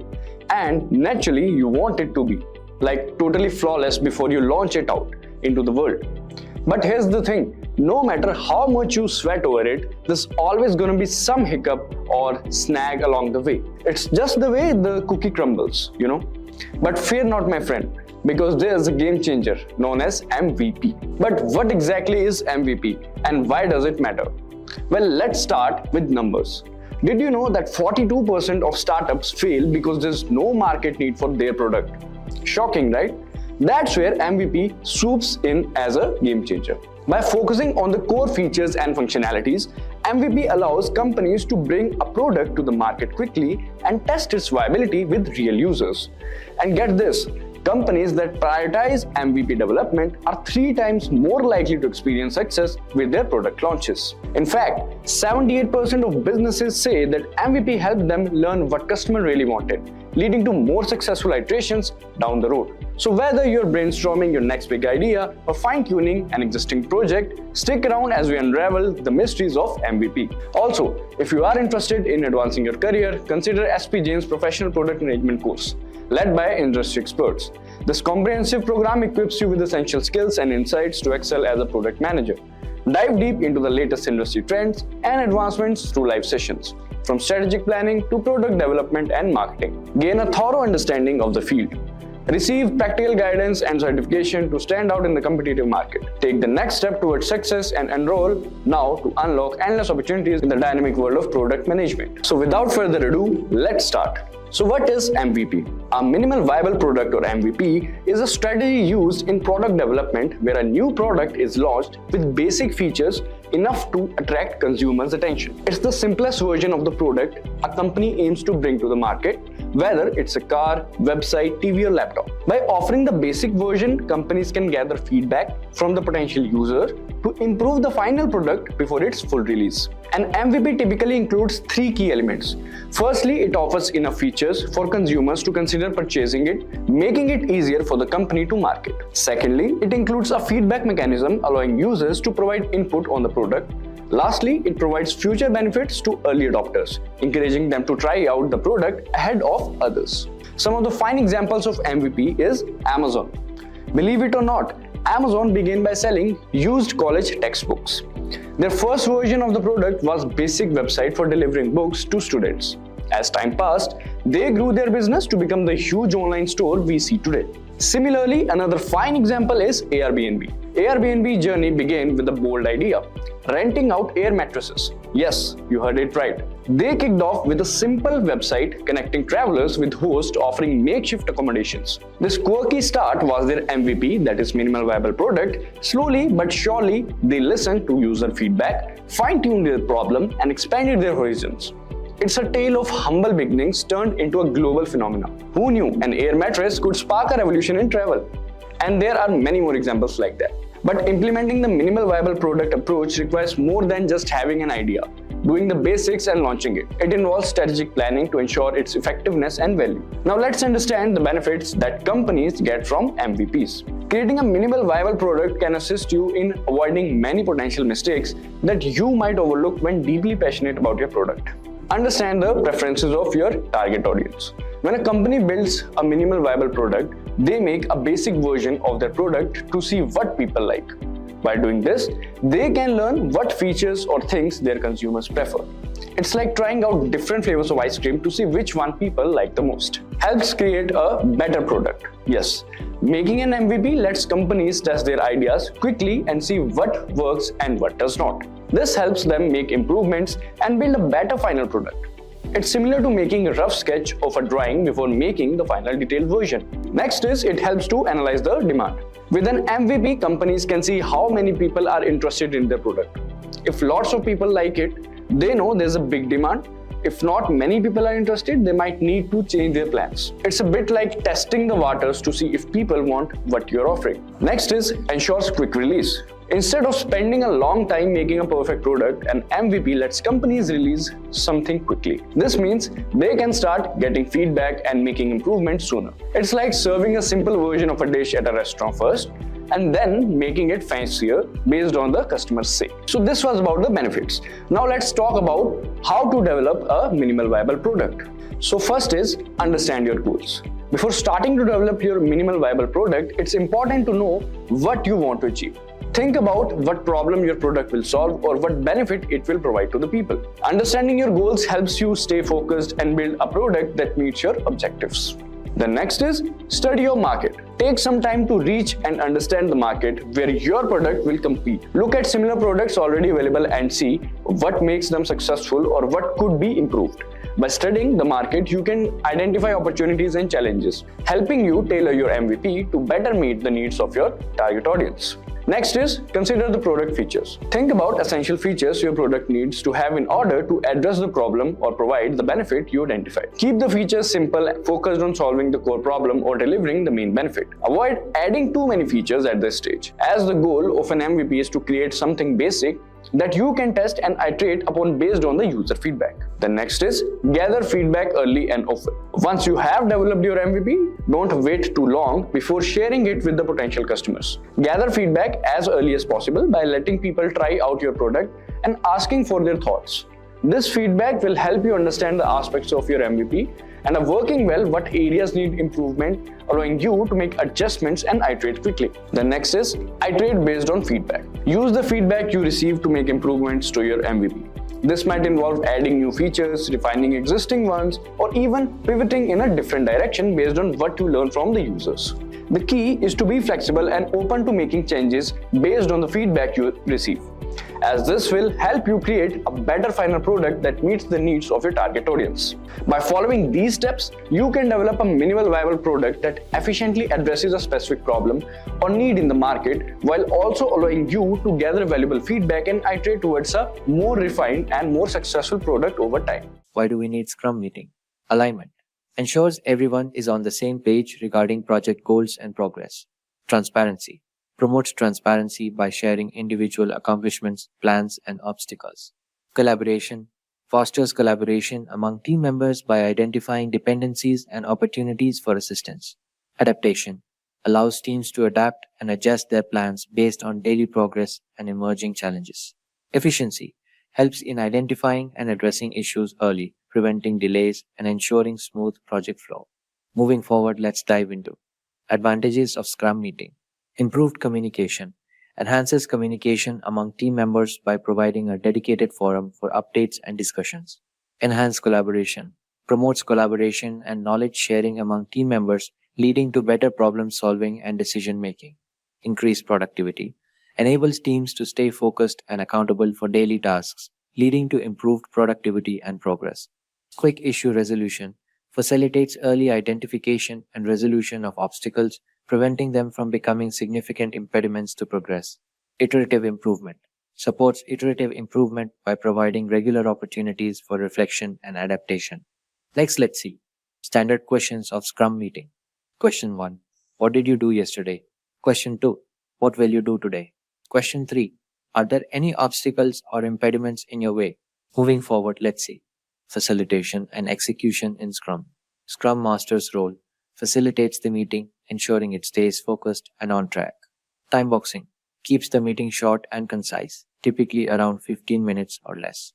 Adapting format allows teams to modify the format or questions to better suit their needs and context. Staying standing encourages participants to stand during the meeting to maintain focus and keep it brief. Let's conclude this video. Conclusion. Value proposition. The daily Scrum meeting is a valuable tool for Agile teams, promoting alignment, transparency, collaboration, and continuous improvement. Integration with Agile Principles. It aligns closely with Agile principles of frequent communication, adaptation, and collaboration, making it an essential practice within Agile methodologies like Scrum. By incorporating these, teams can gain a comprehensive understanding of the purpose, benefits, execution, and continuous improvement aspects of the daily Scrum meeting within the Agile development framework. Do you remember when the first iPhone came out in 2007? It was a game changer. But if you try to use the same iPhone today, you might feel outdated. That's because technology moves fast and customer demands keep evolving. So tech giants like Apple must keep innovating and investing heavily in research and development to stay ahead. Keeping track of the entire process from ideathon to product launch is a massive task, especially for companies dealing with complex manufacturing and global distribution. This is where the Product Lifecycle Management (PLM) comes in. Before Product Lifecycle Management, companies had a really tough time. Different teams didn't always talk to each other, and it was hard to keep track of all the information about a product, causing problems like delays and products that didn't quite hit the mark. Apple saw this and knew they needed a better way to manage their products from start to finish. So they came up with PLM strategies, that is Product Lifecycle Management strategies, and special computer programs to help everyone work together better. With Product Lifecycle Management, everyone involved in making and selling the product could share information and work together very smoothly. So this was how Apple keeps launching new innovative products like the latest iPhone or the Apple Watch while phasing out the older models. So if you have ever wondered how companies like Apple keeps delivering such cutting-edge products, it's all about managing the entire life cycle effectively. In this video, we will explore what PLM is, that is Product Lifecycle Management, the various phases and steps involved, its benefit through a simple example. Let us now understand what is Product Lifecycle Management. Product Lifecycle Management is like the blueprint that guides companies through the entire journey of a product, from its birth to its retirement. Take, for instance, the evolution of smartphones. In the development stage, companies like Apple or Samsung spend months designing and perfecting the new phones, deciding on features like camera quality, battery life, and screen size. Once the design is locked in, they move on to the introduction stage, where the new phone is launched with much fanfare and marketing buzz. As people start buying the new phone, it enters into the growth stage. Sales skyrocket, and the company may even release updated versions with a better feature like enhanced cameras or faster processors to keep up with the demand and stay ahead of the competition. But eventually, every phone reaches to the maturity stage. Competitors catch up and sales starts to level off. That's when companies might offer discounts or bundle deals to keep customers interested, but inevitably, sales begin to decline as newer models hit the mark.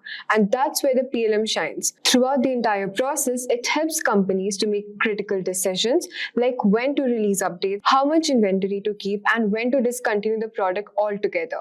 By effectively managing the product lifecycle, companies can stay agile, maximize profit, and always offer their customers the best products. Now that we have discussed what product lifecycle management is, we will now understand the different phases of product development. When it comes to products, we go through a journey from just being an idea to becoming a real tangible thing that customers can buy and use. This journey is what we call the product life cycle, and it has several phases. Let's use the example of a new smartphone to illustrate these phases. It all starts with the concept and design phase. This is where the magic happens. The initial ideathon research on what customers want, studying competitor products, and defining the smartphone's core features and requirements. Once the concept is locked in, we move on to the development phase. Here, the detailed designs and prototypes are created, tested, and refined based on the real-world feedback. Imagine engineers tinkering with different models, running all sorts of validation tests, and making sure the smartphone is ready for the prime time.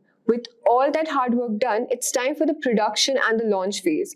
This is where the final market-ready version of the smartphone is produced and rolled out to the stores and online outlets for customers to get their hands on it. But the journey doesn't end here. After launch comes in the service and support phase, where the company provides assistance, updates, and resources to help customers get the most out of their new smartphone purchases. Eventually, even the best product reach out to the end of their road. That's when the retirement phase, where the company figures out the best way to phase out an aging product. Maybe offer incentives for upgrades and potentially recycle or repurpose components for future innovations. So there you have it, the 5 key phases that product typically go through in the product lifecycle management. Let me walk you through the stages of product lifecycle management. Every product goes through different stages during the lifetime, known as the product lifecycle. This cycle starts when the product hits the mark after development and ends when it's taken off the shelves or discontinued. Learning the product lifecycle management can help improve your chances of success in product management. While it's just a model and not perfect, it provides a useful approximation to understand the stages what a product goes through. The 4 main stages are introduction, growth, maturity, decline. We will now learn about the different stages in detail. So let's talk about the stage 1, which is introduction. In this stage, a new product is launched into the market after development. Companies typically spend a lot on promotional efforts like advertising and getting the product onto shelves and in front of the customers. Example, when Apple launches a new iPhone model, they heavily market and advertise it across the channel. They also work to get it stocked at mobile carriers and retail stores worldwide for the release date. This is usually little to no profit made at this stage as the cost of the launch are so high. The first buyers tend to be innovators and the early adopters, excited to try the new offering despite potential issues. Let us now talk about the stage 2, which is the growth stage. In this stage, the product moves to the growth stage where the consumer demands accelerates. The primary objectives are to rapidly gain as much as market share as possible and bring aboard new customer segments. Your focus shifts to aggressive marketing, promotions, and added product features and models to appeal to different customer groups. For example, Apple markets the new iPhone to different audiences like professionals, gamers, photographers, etc. They add new color options and storage capacities to give buyers more choices. Retail channels and online ordering systems have to handle the huge surge in demand. It's critical to capture as much as market share as possible in this phase while optimizing pricing for both growth and profitability before too many competitors emerge. Let us now move on to stage number 3, which is the maturity stage. After an initial growth spurt, the product life cycle reaches to its maturity stage, where the market becomes saturated and sales growth starts flattening. The main goals transition to maximizing profitability, defending market share, and differentiating the product from increasing competition. Companies may introduce product variations and new models while leveraging lower prices, promotions, and revamped marketing, we can say. For example, Apple continues releasing updated iPhone models like 11, 12, 13, etc. every year with adding new designs, features like better camera, and prices spanning different segments. Older models get discounted. Marketing emphasizes what differentiates them from the latest Android rivals. As a product manager, your focus is on continuously improving production and operational efficiency to cut cost and maximize profit during this extended maturity stage of the product line. We will now talk about the stage 4, which is the decline. Eventually, even the most successful products enter an inevitable decline stage as the market becomes saturated and innovations start making the product obsolete, or you can say unappealing. Companies may try to resegment the market with new models or versions, promote different usage occasions, cut prices dramatically to flush out remaining inventory, or ultimately discontinue the product. For example, Apple could release an ultra-affordable iPhone for emerging markets or focus on just core basic functions, or they could use transition customers to a new generation of foldable AR-enabled devices once smartphone sales bottoms out. As a product manager, your role is to determine if anything can be done to breathe out new life into the product line, or just oversee the cost-effective wind down and transition customers to replacement offerings. For product managers, understanding and planning for each product life cycle stage is very important to make the product a big success.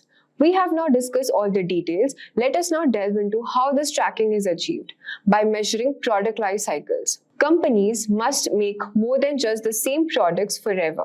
They must continually innovate and launch new offerings. But how do they know when it's time to move on to something new? The answer lies in carefully measuring and tracking key performance indicators, which is KPIs, across the product life cycle. Here are some of the crucial metrics companies use. In the development stage, the main work is on prioritizing user problems and building viable solutions. Key metrics here are on-time delivery and team velocity. During the launch phase, your goal is to achieve product market fit. User engagement, conversion rates, feature adoption, net promoter score NPS, and customer satisfaction score, we can say CSAT, are crucial metrics to measure product market fit. You can also use methods like the Seen Ellis survey, cohort retention rate, NPS over 30, or the 30% referral method.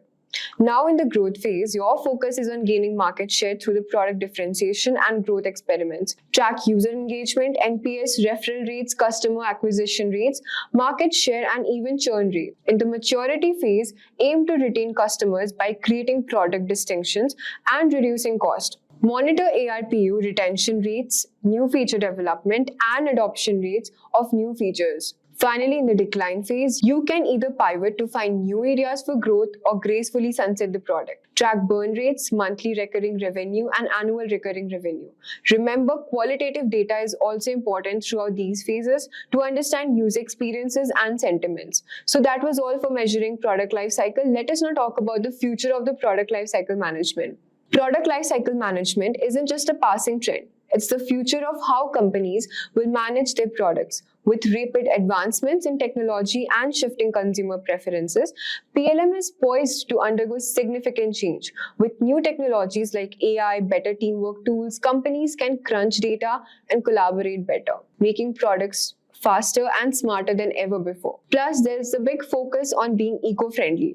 Product lifecycle management is the key to making sure everything from design to disposal is green as possible. Furthermore, as global connectivity increases, PLM system will also become more interconnected, allowing for seamless collaboration between teams regardless of their location.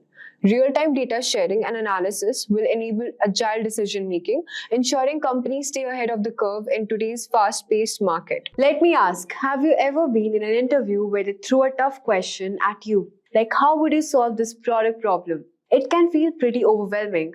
Well, don't worry. Today, I'm going to help you out to figure how to answer these product management case study questions easily. These are the kinds of questions where you have to solve real business problems, like deciding what features an app should have or how to launch a new product. Let's say you're asked to improve the onboarding process of a food delivery app. Sounds tricky, not if you want to know how to break it down. In this video, I'm going to show you how to handle these kinds of questions step by step. First, I'll explain you how to listen carefully and ask the right questions, like what's the biggest issue users are facing or what's the main goal here. Understanding the problem is the first step. Next, I'll show you how to organize your answer. You'll break the problem into small parts, think about the solution, and explain why it's a good idea. For example, if you're asked to improve a grocery delivery app, you would think about making it easy to use, keeping customers happy, and standing out from the competition. Finally, I'll teach you how to explain your thinking process. The interviewer wants to see how you can think and make decisions, not just the final answer. So by the end of this video, you'll know how to confidently solve these case study questions and show the interviewer that you are ready for the job. So let's get started. So the first thing you want to do is to listen carefully and take notes. When you're given a case study question, it often includes a lot of information, sometimes too much. Your goal here is to understand the key details, whether the case is about prioritizing features for a new app or creating a go-to-market strategy. It's crucial to capture the most important points. Let's say the interviewer asks, how would you prioritize features for a new music streaming app? Right away, you want to note down things like the target audience, who will be using this app, is it designed for a casual listeners or music professionals? Then we have business goal. Is the company looking to grow its user base or increase engagement or something else?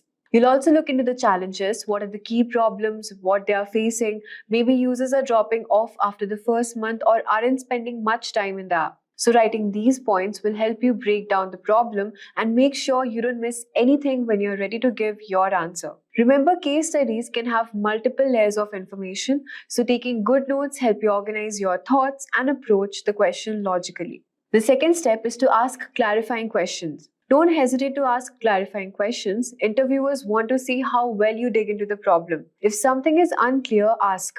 It shows how you're thinking critically and want to fully understand the challenge before you jump into solving it.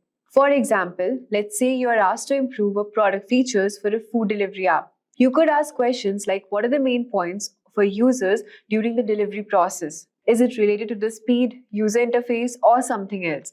What's the company goal with this feature improvement? Are we focusing on reducing order time, increasing customer satisfaction, or something else? Asking questions like these will not only help you gather more details, but also demonstrate the interviewer that you have a thoughtful and precise in your approach. It's not just about solving the problem, it's about solving the right problem. The next step is to pause and think. Now, take a moment to pause and think. Don't rush your answer. It's tempting to jump right in, but giving yourself time to process everything will help you approach the case study with a clear mind.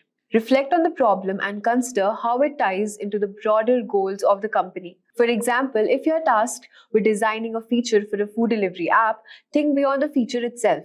Consider the user experience, market positioning, and the long-term impact on the business. Let's say you're asked to improve the sign-up process for a food delivery app. You don't want to just think about making the process shorter. You also want to consider how the sign-up flows into the overall experience. Is it simple and intuitive for the users? Does it create a seamless transition into the rest of the app or not? Also encouraging users to place an order right away. Taking a moment to pause allows you to think through different aspects of the case and gives you a chance to identify any connections that might not be immediately obvious. The next step is to structure your answer. Now that you have gathered your information and asked clarifying questions, it's time to structure your answer. A clear and well-organized response will show the interviewer that you can handle complex problems in a logical way. Here's a framework that works well. The problem. Start by clearly relating the business challenges or opportunity. For example, the food delivery app is facing high cart abandonment rates during checkout, which is impacting conversation. Your approach should be explaining how you would approach the problem. This might involve analyzing user behavior, conducting market research, or benchmarking against competitors.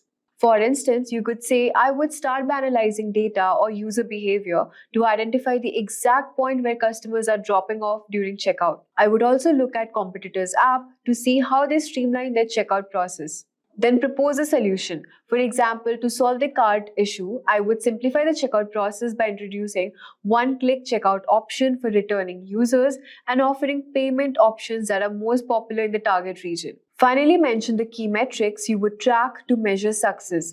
For example, you would track the cart completion rate and the average time spent in the checkout flow as key indicators of success. Additionally, you would monitor customer satisfaction rates post-purchase. This structured approach helps you provide a comprehensive answer without missing any important details. Let's say the case study asks you how you would enter new market for a rideshare app. You could structure your answer like this. Problem: entering a new city and competing with established players. Your approach should be studying the city's public transport habits and competitors' offerings, identifying what users in the city value most, the price, speed, or convenience. Your solution should be like launching a pilot program with ride incentives for early adopters and offering personalized ride suggestions based on their previous trips. For metrics, you should know how to track customer acquisition, ride frequency, and average ride distance to measure success. The next step is explaining your thought process. As you explain your answer, don't just jump into the final solution. Walk the interviewer through your thoughts step by step. This helps the interviewer understand how you would arrive at your solution and what factors you consider along the way. For example, if you're designing a feature for an e-commerce platform, you might say, I start by analyzing the customer journey and finding out that many users abandon their carts during the payment stage. Based on user feedback, you would learn the customers want more payment option. So you decide to implement PayPal or one-click checkout feature for logged-in users.